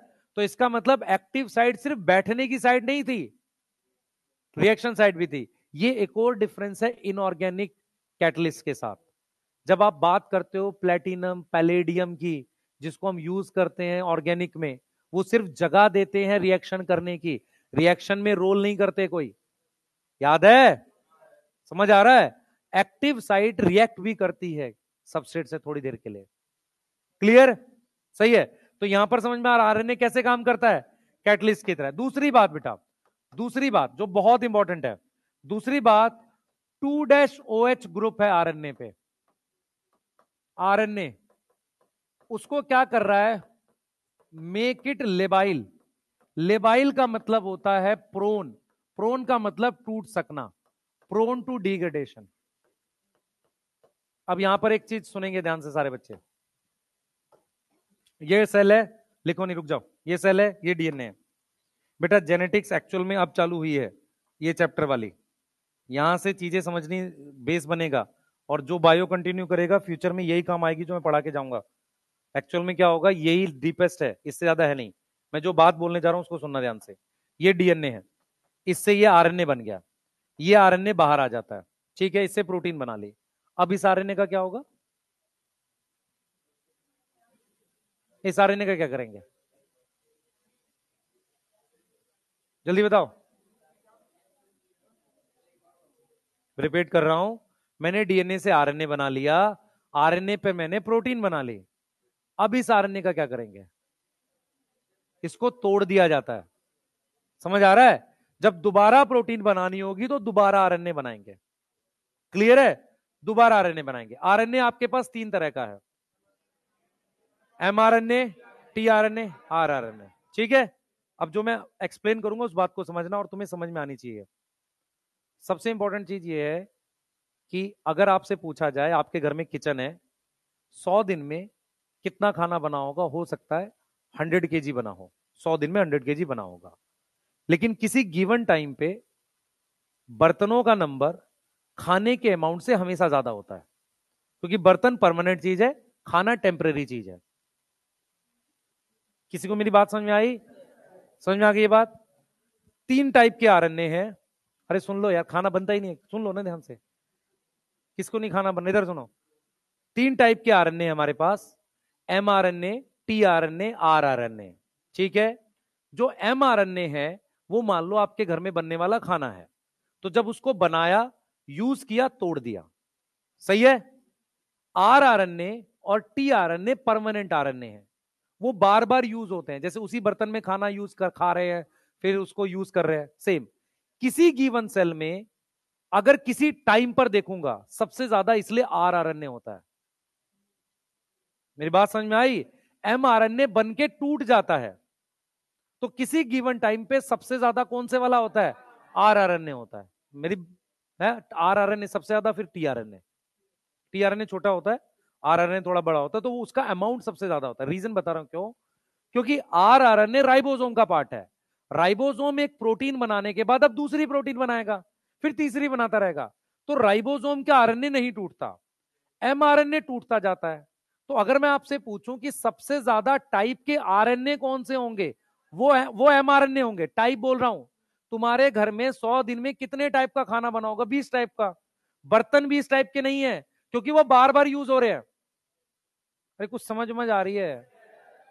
किसी गिवन टाइम पर कौन सा आरएनए सबसे ज्यादा होता है? आरआरएनए। अच्छा, आरएनए अनस्टेबल है, इसका प्रूफ ये है कि आरएनए की एक हाफ लाइफ होती है।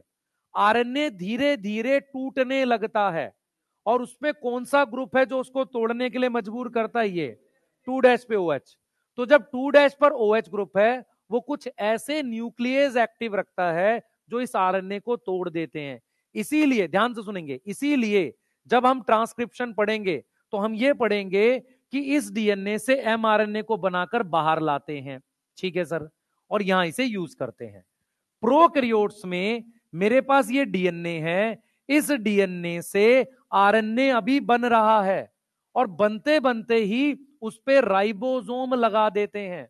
ट्रांसक्रिप्शन खत्म नहीं हुई, ट्रांसलेशन चालू कर दी। मतलब क्या हुआ? किचन में रोटी ठंडी हो जाए इससे पहले किचन में जाके खाना शुरू कर दिया। समझ में आ रहा है? रीजन, वो ठंडी हो जाएगी, अनस्टेबल है। तो एमआरएनए अनस्टेबल होता है यूकैरियोट्स का भी, उस पर प्रोटीन बना के ये भी टूटेगा, ये भी टूटेगा, पर ये ज्यादा अनस्टेबल है।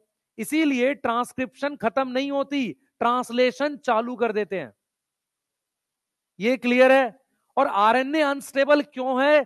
बिकॉज ऑफ 2' ग्रुप उसको बहुत सारे आरएनए से तुड़वा देता है। और आरएनए कौन सा टूटता है? Mainly mRNA. आरआरएनए, टीआरएनए नहीं टूटता है। अगर हम बात करते हैं किसी गैमेट की, स्पर्म की बात कर लेते हैं। स्पर्म अगर ओवम के पास गया और वो अपने साथ न्यूक्लियस ले गया, तो न्यूक्लियस में जो वो आरएनए ले जाता है, वो ले जाता है टीआरएनए थोड़ा बहुत, और थोड़ा बहुत आरआरएनए। एमआरएनए जरूरत पड़ने पर बनाएगा। ये क्लियर है?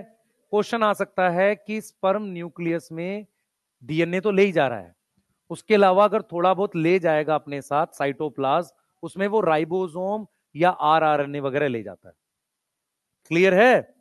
सही है। देखो मैं फिर रिपीट कर रहा हूं, स्पर्म की टेल बाहर रह जाती है ओवम से, इसका मतलब मिडल पीस, माइटोकॉन्ड्रिया वगैरह कुछ नहीं एंटर करता, सिर्फ सेंट्रियोल एंटर करता है।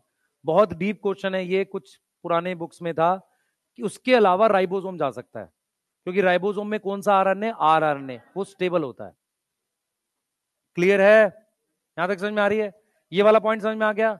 ये वाली बात समझ में आ गई कि यूकैरियोट का एमआरएनए ज्यादा स्टेबल है as compare to mRNA of prokaryotes. क्यों? क्योंकि एमआरएनए प्रोकैरियोट्स का जल्दी टूट जाता है, इसीलिए उसकी ट्रांसक्रिप्शन खत्म होने से पहले क्या चालू कर देते हैं? ट्रांसलेशन चालू कर देते हैं। यहां कर नहीं सकते, क्योंकि इसको बाहर लाना पड़ेगा, क्योंकि ट्रांसलेशन साइटोप्लाज्म में होती है। क्लियर है? ये क्लियर है? सही है। तो स्टेबिलिटी को लेकर, अच्छा डीएनए सारा ही स्टेबल होता है, डीएनए में ऐसा कुछ नहीं होता। किसको किसको तोते उड़ने चालू हो गए जेनेटिक्स में? यस, टाइप है ना, डाइवर्सिटी। आ जाओ भाई, ये हो गया। तीसरा देखो भाई, तीसरा मेरे पास uracil. Uracil is most reactive base. याद करो, यूरेसिल से ही थाइमिन बना है। ठीक है, अब सुनो ध्यान से, सुनो ध्यान से। टोटल कितने बेस होते हैं हमारे पास? 5, ए, टी, जी, सी और यू।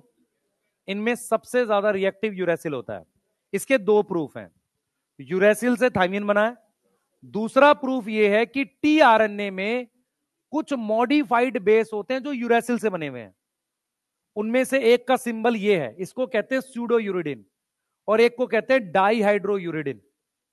मैं रिपीट कर रहा हूं, uracil is the most reactive base. इसके दो प्रूफ हैं, थाइमिन यूरेसिल से बनता है। कोई चीज रिएक्टिव होती है तो इसका मतलब रिएक्ट करके कुछ बनाएगा। समझ आ रहा है? तो थाइमिन यूरेसिल से बना है। दूसरा प्रूफ, जो टीआरएनए होता है हमारे पास, इस शेप का, क्लोवर लीफ शेप का टीआरएनए, इसमें दो ऐसे नाइट्रोजिनस बेस हैं जो मॉडिफाइड हैं, और वो मॉडिफिकेशन सिर्फ यूरेसिल की है। समझ आ गया? एक का नाम है डाईहाइड्रोयूरिडिन। मुझे अगर मान लो स्ट्रक्चर नहीं आता, मैं कैसे बनाऊंगा? ये मान लो पिरिमिडिन रिंग है, यहां पर याद है किसी को CH2 होता है ना? फिर डबल बॉन्ड ऐसे कुछ बनाते हैं, एक हाइड्रोजन हटा के यहां मिथाइल लगाते थे तो थाइमिन बनता था। डाई हाइड्रो यूरिडिन का मतलब 2 हाइड्रोजन जोड़नी है, सही है। यहां पे मान लो CH होता था, सॉरी, तो मैंने क्या किया, एक एक हाइड्रोजन और बढ़ा दो, यहां डबल बॉन्ड हटा दो, उसको ये बोलते होंगे। मैं सिर्फ आपको ये समझाने की कोशिश कर रहा हूं, uracil is the most reactive base. इस बात के 2 सबूत, पहला थाइमिन, तीसरा टीआरएनए में कुछ मॉडिफाइड बेसिस मिलते हैं जो सिर्फ किसके होते हैं, यूरेसिल के। कोई डाउट है यहां तक, ठीक लग रहा है? तो ये 3 बातें क्या बता रही है, कौन सी स्टेबिलिटी को लेके, केमिकल स्टेबिलिटी। अगर देखा जाए डीएनए जेनेटिक मटेरियल होने का एक मेजर रीजन ये है कि डीएनए जो है, ध्यान सुनेंगे, डीएनए जो है, DNA is structurally and chemically more stable. किससे, आरएनए से। यहां तक समझ में आ रहा है, देन आरएनए। ये वाली बात समझ में आ गई, आगे आ जाओ, बोर्ड पे सुनो। सेकंड प्रॉपर्टी क्या थी, रेप्लिका। हाँ भाई, सेकंड प्रॉपर्टी क्या थी, रेप्लिका थी। मान लो एबल टू मेक रेप्लिका, आप सुनो ध्यान से सब लोग, एबल टू मेक रेप्लिका। अब सुनो, डीएनए आरएनए दोनों न्यूक्लिक एसिड है, दोनों कॉम्प्लीमेंट्री बेस पेयरिंग से अपनी कॉपी बना सकते हैं। रिवर्स ट्रांसक्रिप्शन पे आप आरएनए से डीएनए बनवाते तो हो। तो जो सबसे इंपॉर्टेंट चीज है कि मेरे पास डीएनए एंड आरएनए बोथ क्या है, न्यूक्लिक एसिड। बोथ क्या है, न्यूक्लिक एसिड। दोनों न्यूक्लिक एसिड हैं और ये क्या कर सकते हैं बेटा, ये डायरेक्ट कर सकते हैं। व्हाट इज डायरेक्ट, किसी को ऑर्डर देना। तो डायरेक्ट क्या कर सकते हैं, सिंथेसिस ऑफ न्यू स्ट्रैंड, नया स्ट्रैंड बनवा सकते हैं। कैसे, बाई कॉम्प्लीमेंट्री बेस पेयरिंग। तो इसका मतलब ये वाली प्रॉपर्टी में दोनों बराबर है, ये वाली प्रॉपर्टी दोनों की बराबर है, ठीक है, कि दोनों अपनी कॉपी बनवा सकते हैं, ठीक है। पर एक प्रॉब्लम है डीएनए और आरएनए में कॉपी बनाने को लेकर, ध्यान से सुनना, बहुत इंपॉर्टेंट है। अगर समझ में आएगा तो ठीक है, नहीं आएगा तो और ठीक है, ठीक है। इधर देखो, ये आरएनए है, ठीक। मेरे पास मैंने लिखा AUGGCA, ऐसा कुछ लिख दिया, ठीक है। मैंने यहां लिखा A, यहां लिखा T, यहां G मान लो G लिख दिया, ठीक है। रुकना अभी 1 मिनट, इसका कॉम्प्लीमेंट्री मैं लिख रहा हूं। A का सामने T, T के सामने A, G के सामने,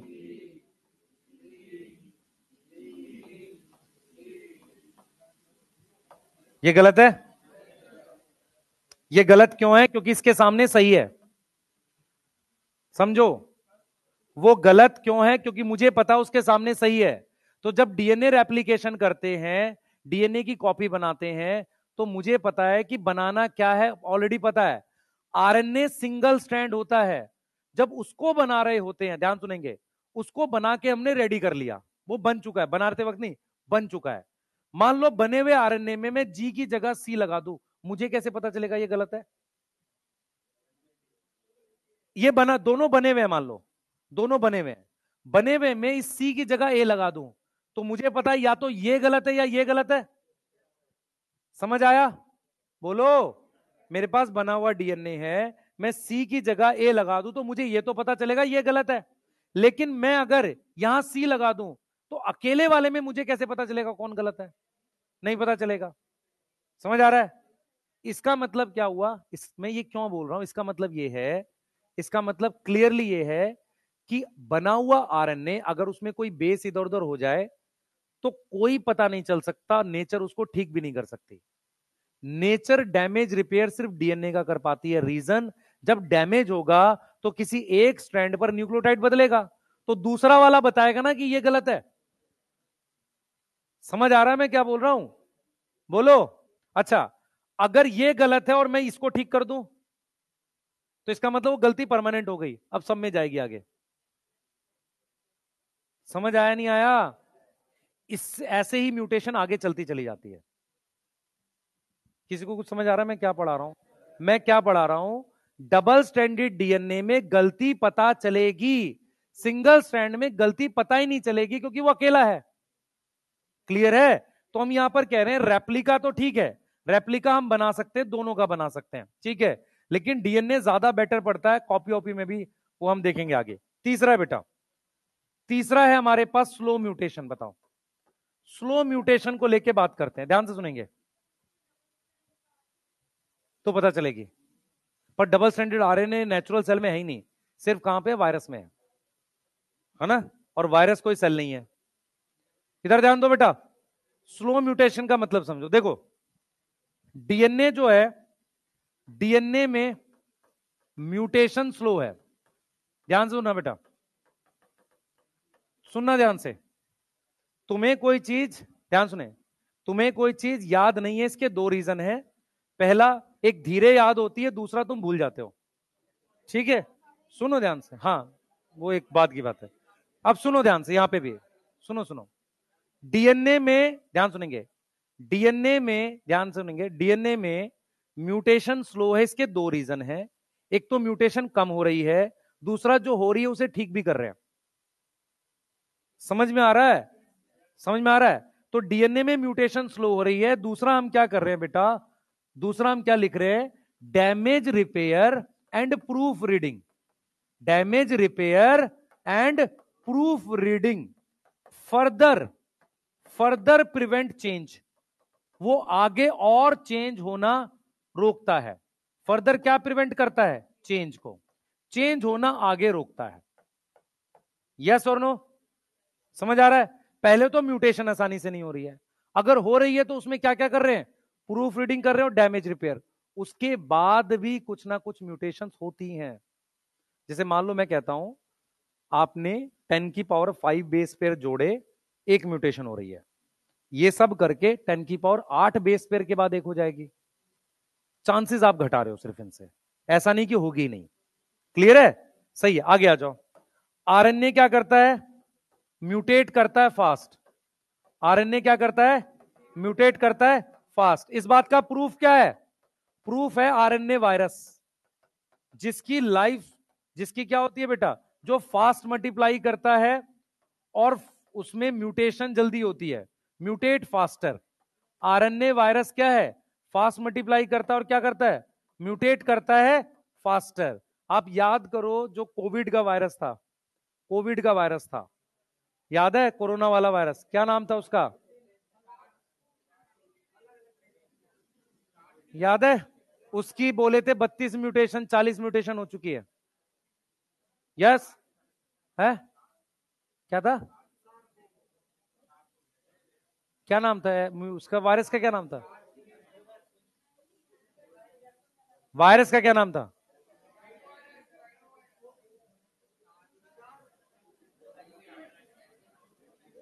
H1N1 तो वो था, H1N1 नहीं होता, नाम भूल गए तुम लोग।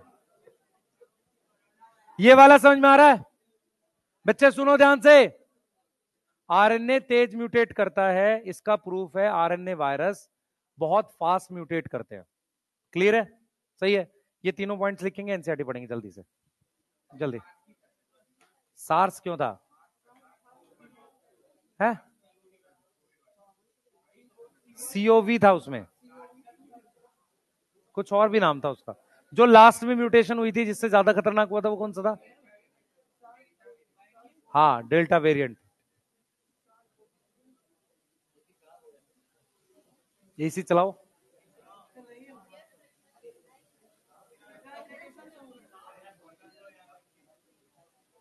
हाँ बेटा, तेज बोल, तेज।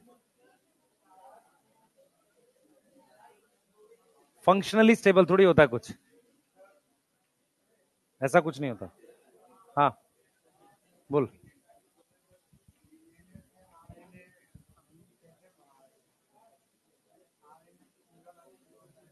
वो तो अभी पढ़ेंगे, वो नहीं पढ़ा है मैंने, ये वाली बातें समझ में आ गई है, वो मैं पढ़ाऊंगा। है सारा डीएनए थर्मोस्टेबल, इस भी सवाल गलत है। थर्मोस्टेबल का मतलब टेम्परेचर पे खराब नहीं होता, तो मोस्टली डीएनए नहीं खराब होते है। क्या खराब होता है, बहुत हाई पे तो सारा खराब हो जाएगा।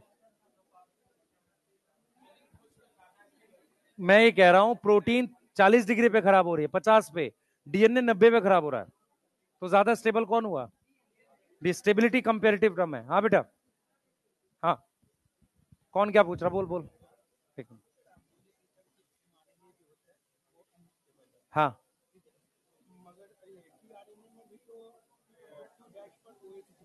तो तू टीआरएनए को एमआरएनए से क्यों कंपेयर कर रहा है? वो करूंगा मैं भी बात, अभी रुक जाओ, उस पर बात करेंगे। हाँ,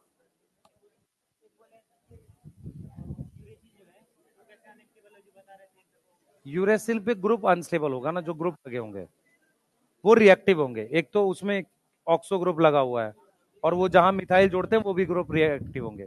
वो तो केमिस्ट्री का पॉइंट है कि क्या है, पर हम ये बोल रहे हैं अनस्टेबल है इसलिए रिएक्ट करता है। 1 मिनट लिख लो यार, आगे करना है जल्दी, टाइम पास कर रहे हो आप लोग। एनसीईआरटी पढ़ो सब लोग। हाँ,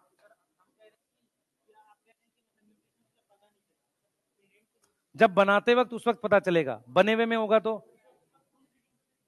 उस वक्त प्रूफ रीडिंग करते करते नहीं है हम लोग। प्रूफ रीडिंग उसकी करते हैं जो जरूरी हो, आरएनए खूब सारे बना सकते हैं। हाँ,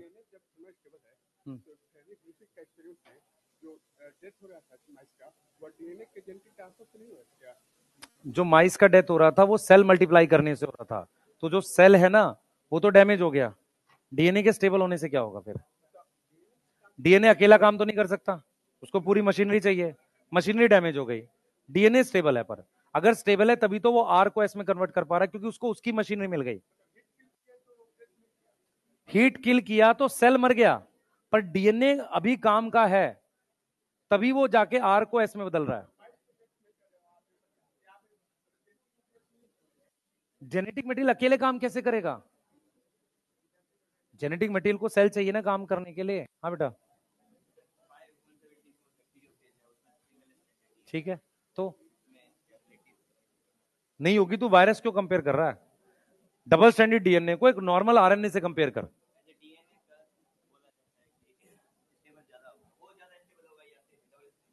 सिंगल डबल स्टैंडर्ड आरएनए से डीएनए हमेशा स्टेबल है, हमेशा स्टेबल है। ग्रुप भी तो है उसमें। हाँ बेटा,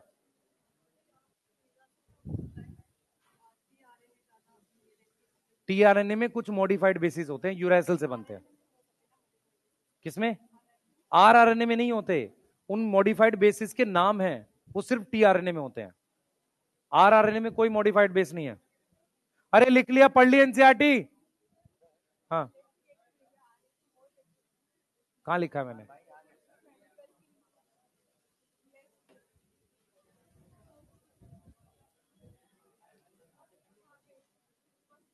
डीएनए की बात हो रही है। हाँ, वो टिक कर रहा हूं।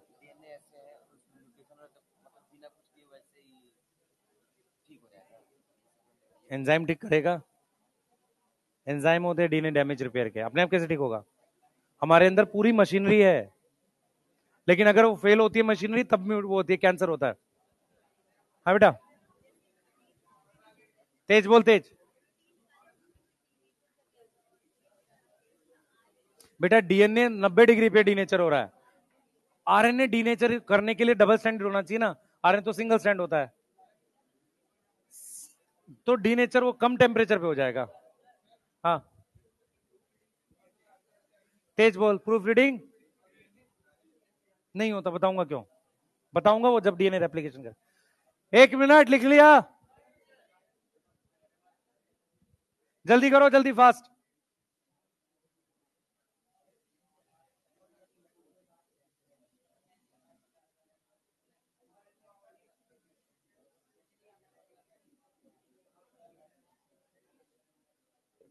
चलिए, बस हो गया, जल्दी लिखो नहीं तो मैं 1 मिनट, बच्चे एनसीईआरटी पढ़ लो, फिर समय नहीं मिलेगा। आप समझ क्यों नहीं रहे हो? एनसीईआरटी ध्यान से पढ़ो पहले। मैं सारे क्वेश्चंस के आंसर दूंगा जहां जहां पे जरूरत आती रहेगी। जब डीएनए रेप्लिकेशन करेंगे और ट्रांसक्रिप्शन पढ़ेंगे तो मैं क्लियर बताऊंगा कि क्यों प्रूफ रीडिंग रेप्लिकेशन में करते हैं, ट्रांसक्रिप्शन में क्यों नहीं करते। समझ आ रहा है? वहां क्लियर बताऊंगा। हाँ, डीएनए थर्मोस्टेबल है, ग्रिफिथ से पता चल गया था। ग्रिफिथ ने बोला ट्रांसफॉर्मिंग प्रिंसिपल है वो स्टेबल है, ये तो पता चल रहा था ना। अब ट्रांसफॉर्मिंग प्रिंसिपल अगले में पता चल गया डीएनए। हम दोनों को मिला के बात कर रहे हैं, हमें उस एक्सपेरिमेंट के बाद ये टॉपिक पढ़ रहे हैं, तो हमें ये आइडिया लग गया था कि ग्रिफिथ के एक्सपेरिमेंट में जो ट्रांसफॉर्मिंग प्रिंसिपल था वो थर्मोस्टेबल था ना, बाद में पता चल गया वो डीएनए। तो हम ये मान रहे हैं कि थर्मल स्टेबिलिटी ग्रिफिथ के एक्सपेरिमेंट से भी पता चली थी। ठीक है, यस। चलो भाई आगे आगे आओ, हम बात कर रहे हैं एक्सप्रेशन की। हाँ भाई इधर देखो जरा, फोर्थ हम बात कर रहे हैं एक्सप्रेशन, बोर्ड पे ध्यान दो। फोर्थ हम बात कर रहे हैं expression of Mendelian trait. Mendelian trait, इधर देखेंगे सारे बच्चे, बोर्ड पे देखो, बोर्ड पे देखो। यहां पर क्या हुआ है, अगर आप ध्यान से देखोगे, डीएनए जो है, इधर ध्यान दो, डीएनए से आरएनए बनता है और आरएनए से क्या बनती है, प्रोटीन बनती है। ठीक है, हम क्या बोल रहे हैं सुनो, हम ये कह रहे हैं बेटा यहां पे कि अगर कोई ट्रेट एक्सप्रेस करना है, प्रोटीन जो है वो ट्रेट एक्सप्रेस करती है, प्रोटीन ही क्या एक्सप्रेस करती है, ट्रेट एक्सप्रेस करती है। ट्रेट समझ में आता है, कोई कैरेक्टर एक्सप्रेस करता है। बच्चे आप लोग बात कर रहे हो, इधर ध्यान दो, हमें एनसीईआरटी लिख के दे रही है कि for storage of genetic information, for storage, अगर आपको जेनेटिक इंफॉर्मेशन को स्टोर करना है, रखना है बिना बदलाव के, तो for storage of genetic information हमारे पास डीएनए बेटर है। हमारे पास क्या है, डीएनए बेटर है। लेकिन अगर मुझे ट्रांसफर करना है, क्योंकि आरएनए डायरेक्ट प्रोटीन बना रहा है, समझो, अगर मुझे उस इंफॉर्मेशन को पास करना है, पास करना मतलब प्रोटीन बनाना है, तो for transfer of genetic information RNA चाहिए। तो इसलिए डीएनए आरएनए दोनों बने हुए हैं। तो ट्रांसफर ऑफ जेनेटिक इंफॉर्मेशन हमारे पास क्या है बेटा, आरएनए चाहिए।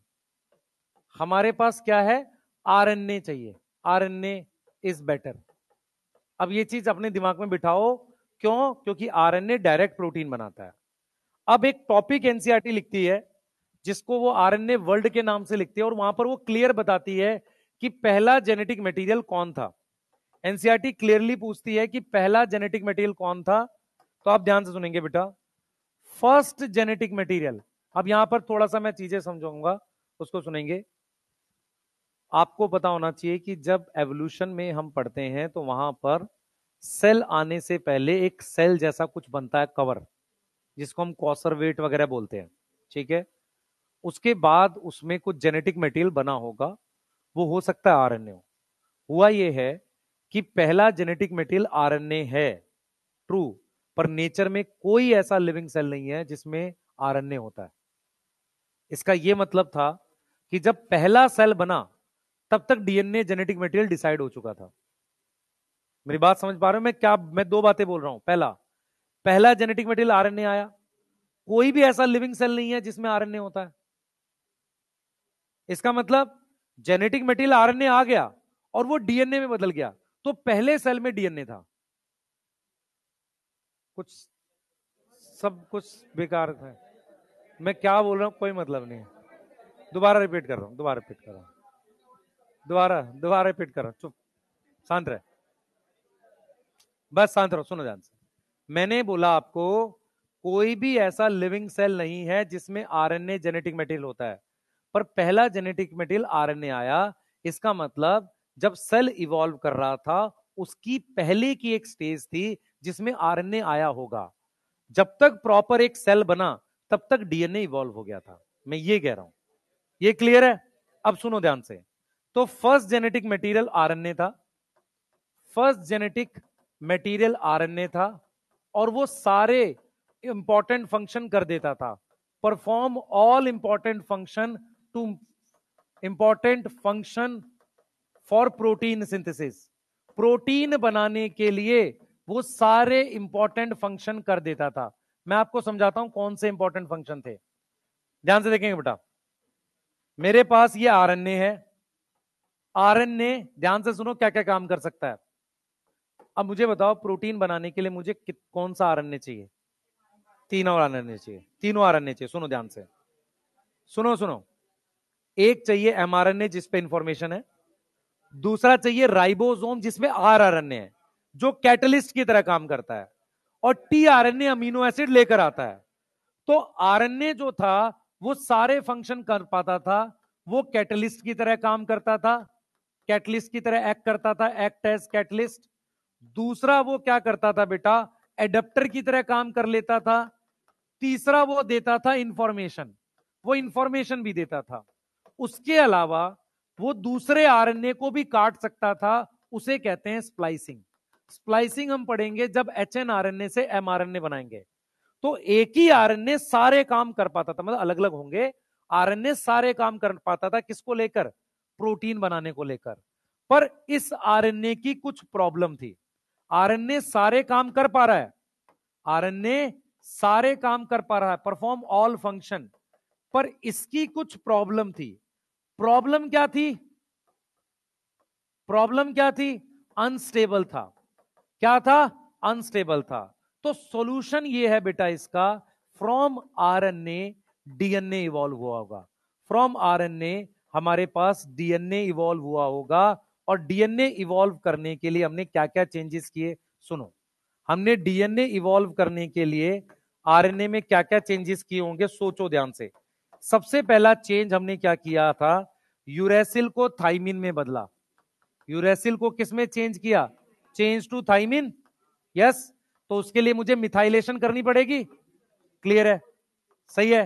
दूसरा हमने क्या किया बेटा, दूसरा हमने 2' पर एच कर दिया। तीसरा हमने डबल स्टैंड बना दिया। यस और नो? मेरी बात समझो ध्यान से। मान लो कोई चीज है, कोई खाने की चीज है, वो अनस्टेबल है, तो हमने स्टोरेज के लिए किसी ऐसी फॉर्म में कन्वर्ट कर लिया कि उसे स्टोर कर सकते हैं। यूज करने की फॉर्म यही है। मेरी बात समझ में आ रही है? इसलिए डीएनए से वापसी आरएनए बनाना पड़ता है, क्योंकि एक्सप्रेशन ऑफ जेनेटिक इंफॉर्मेशन के लिए अच्छा कौन है? आरएनए। वो सारे काम कर सकता है। उसकी प्रॉब्लम क्या है? अनस्टेबल है। सॉल्यूशन क्या है? डीएनए इवॉल्व करो। पर डीएनए खुद कुछ नहीं कर सकता। बेस्ट क्या है? उसको फिर आरएनए बनाना ही पड़ेगा। सही है। मान लो अगर डीएनए ये सारे काम कर सकता होता तो आरएनए एक्सटिंक्ट हो गया होता। क्लियर है? सही है। आरएनए वर्ल्ड रीड करेंगे, बस आरएनए वर्ल्ड रीड करेंगे, एनसीईआरटी से आरएनए वर्ल्ड रीड करेंगे। सही है। मतलब ट्रांसफर ऑफ जेनेटिक इंफॉर्मेशन ये सब है, ये सब। क्योंकि मुझे क्या बनानी है? प्रोटीन। उसके लिए क्या बेटर है? आरएनए बेटर है। स्टोरेज के लिए क्या बेटर है? डीएनए बेटर है, क्योंकि डीएनए क्या है? स्टेबल है। आरएनए वर्ल्ड पढ़ो बेटा। आपको जान के हैरानी होगी, 2022 यूपीएस उसका, 2022 कर रहा हूं, 2012 सिविल सर्विस मेंस के पेपर में आरएनए वर्ल्ड करके 40 नंबर का क्वेश्चन था। उसमें बड़े क्वेश्चन आते हैं, जो मेंस का सब्जेक्टिव पेपर आता है उसमें बड़े क्वेश्चन आते हैं, उसमें यही एक्सप्लेन करना था। पर दिक्कत यह है कि ऐसा कहीं सिलेबस में लिखा ही नहीं हुआ। तो जिसने कभी एनसीईआरटी पढ़ी होगी उसको थोड़ा आइडिया रहा होगा, इसीलिए वो तैयारी बहुत मुश्किल है। बुक्स की कोई रेंज नहीं है, मतलब रेंज बहुत बड़ी है। इसलिए बोलते हैं जो भी है यही आसान है, नीट जेई, उसके बाद बहुत मुश्किल है। क्लियर बता रहा हूं आपको, क्योंकि सिलेबस डिफाइन नहीं है। ठीक है, जैसे मेंस में सब्जेक्ट होता है ना, आप कुछ भी ले लो, केमिस्ट्री ले लो, फिजिक्स ले लो, बॉटनी, जूलॉजी, सब्जेक्ट होते हैं एक। हाँ, हिस्ट्री, ज्योग्राफी। वैसे ही जूलॉजी के पेपर में क्वेश्चन था, ओवरलैपिंग है ना जेनेटिक सेल बॉटनी जूलॉजी में।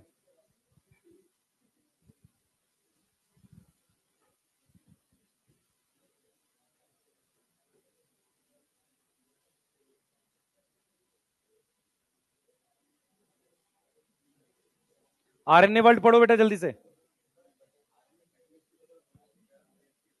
आरएनए कैटलिस्ट की तरह काम करता है, इसका मतलब दो अमीनो एसिड के बीच में पेप्टाइड बॉन्ड बनाता है। तो जब हम राइबोसोम पढ़ेंगे ना, तो हम ये पढ़ेंगे पेप्टाइड बॉन्ड राइबोसोम बनवाता है, और उसमें कोई प्रोटीन नहीं है ये बनाने के लिए, आरएनए है। यस, ठीक है। हाँ, नहीं नहीं, हमने डीएनए से जब आरएनए बनाया तो हमने एक स्टेबल चीज इवॉल्व कर ली है। हमने क्या करी है? स्टेबल चीज इवॉल्व कर ली है, ये बोला है भाई। समझ ध्यान से, खाना 4 दिन रखे ही खराब हो जाएगा ना, तो जिस समय यूज करना उस वक्त तो बनाएंगे खाने के लिए, उस वक्त नहीं खराब होगा।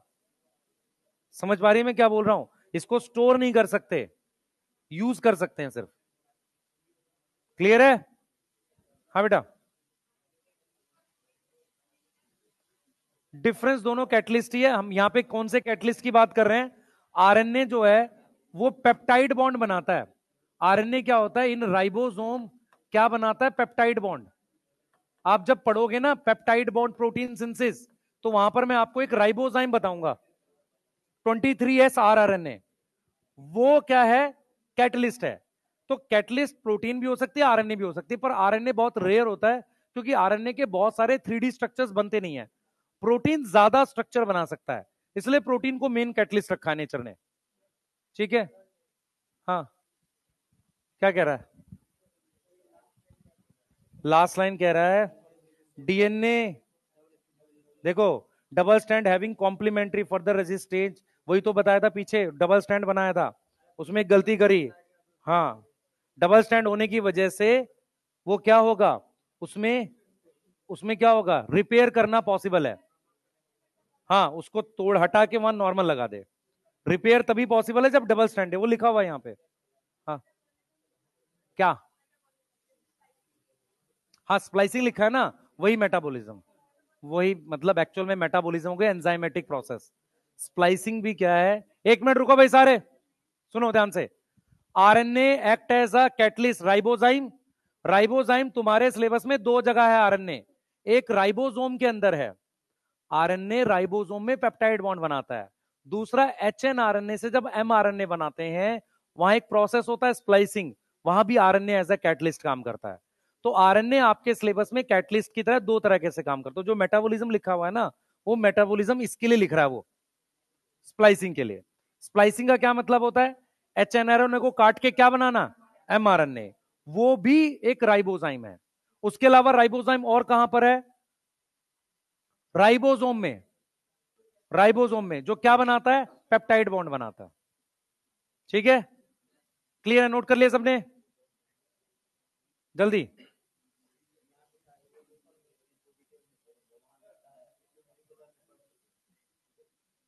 सही तो कह रहा है। हाँ, हाँ तो सही है, वहां यही लिखेगा, टीचर पढ़ाएगा उसे, ये मतलब।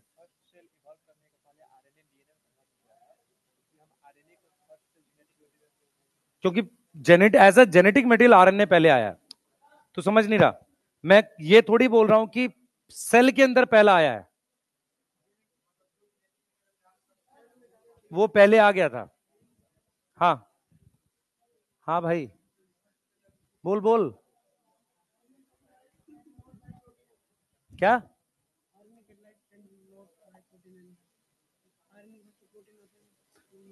ये कह रहा है कि बहुत सारे ऐसे रिएक्शन है जो आरएनए कराता है, एंजाइम नहीं कराता, वो राइबोजाइम की बात कर रहा है।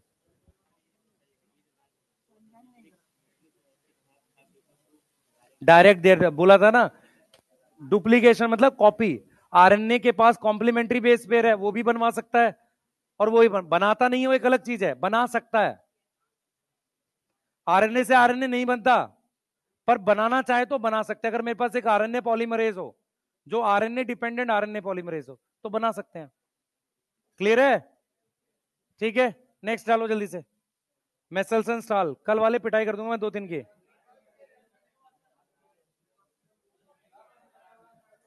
है,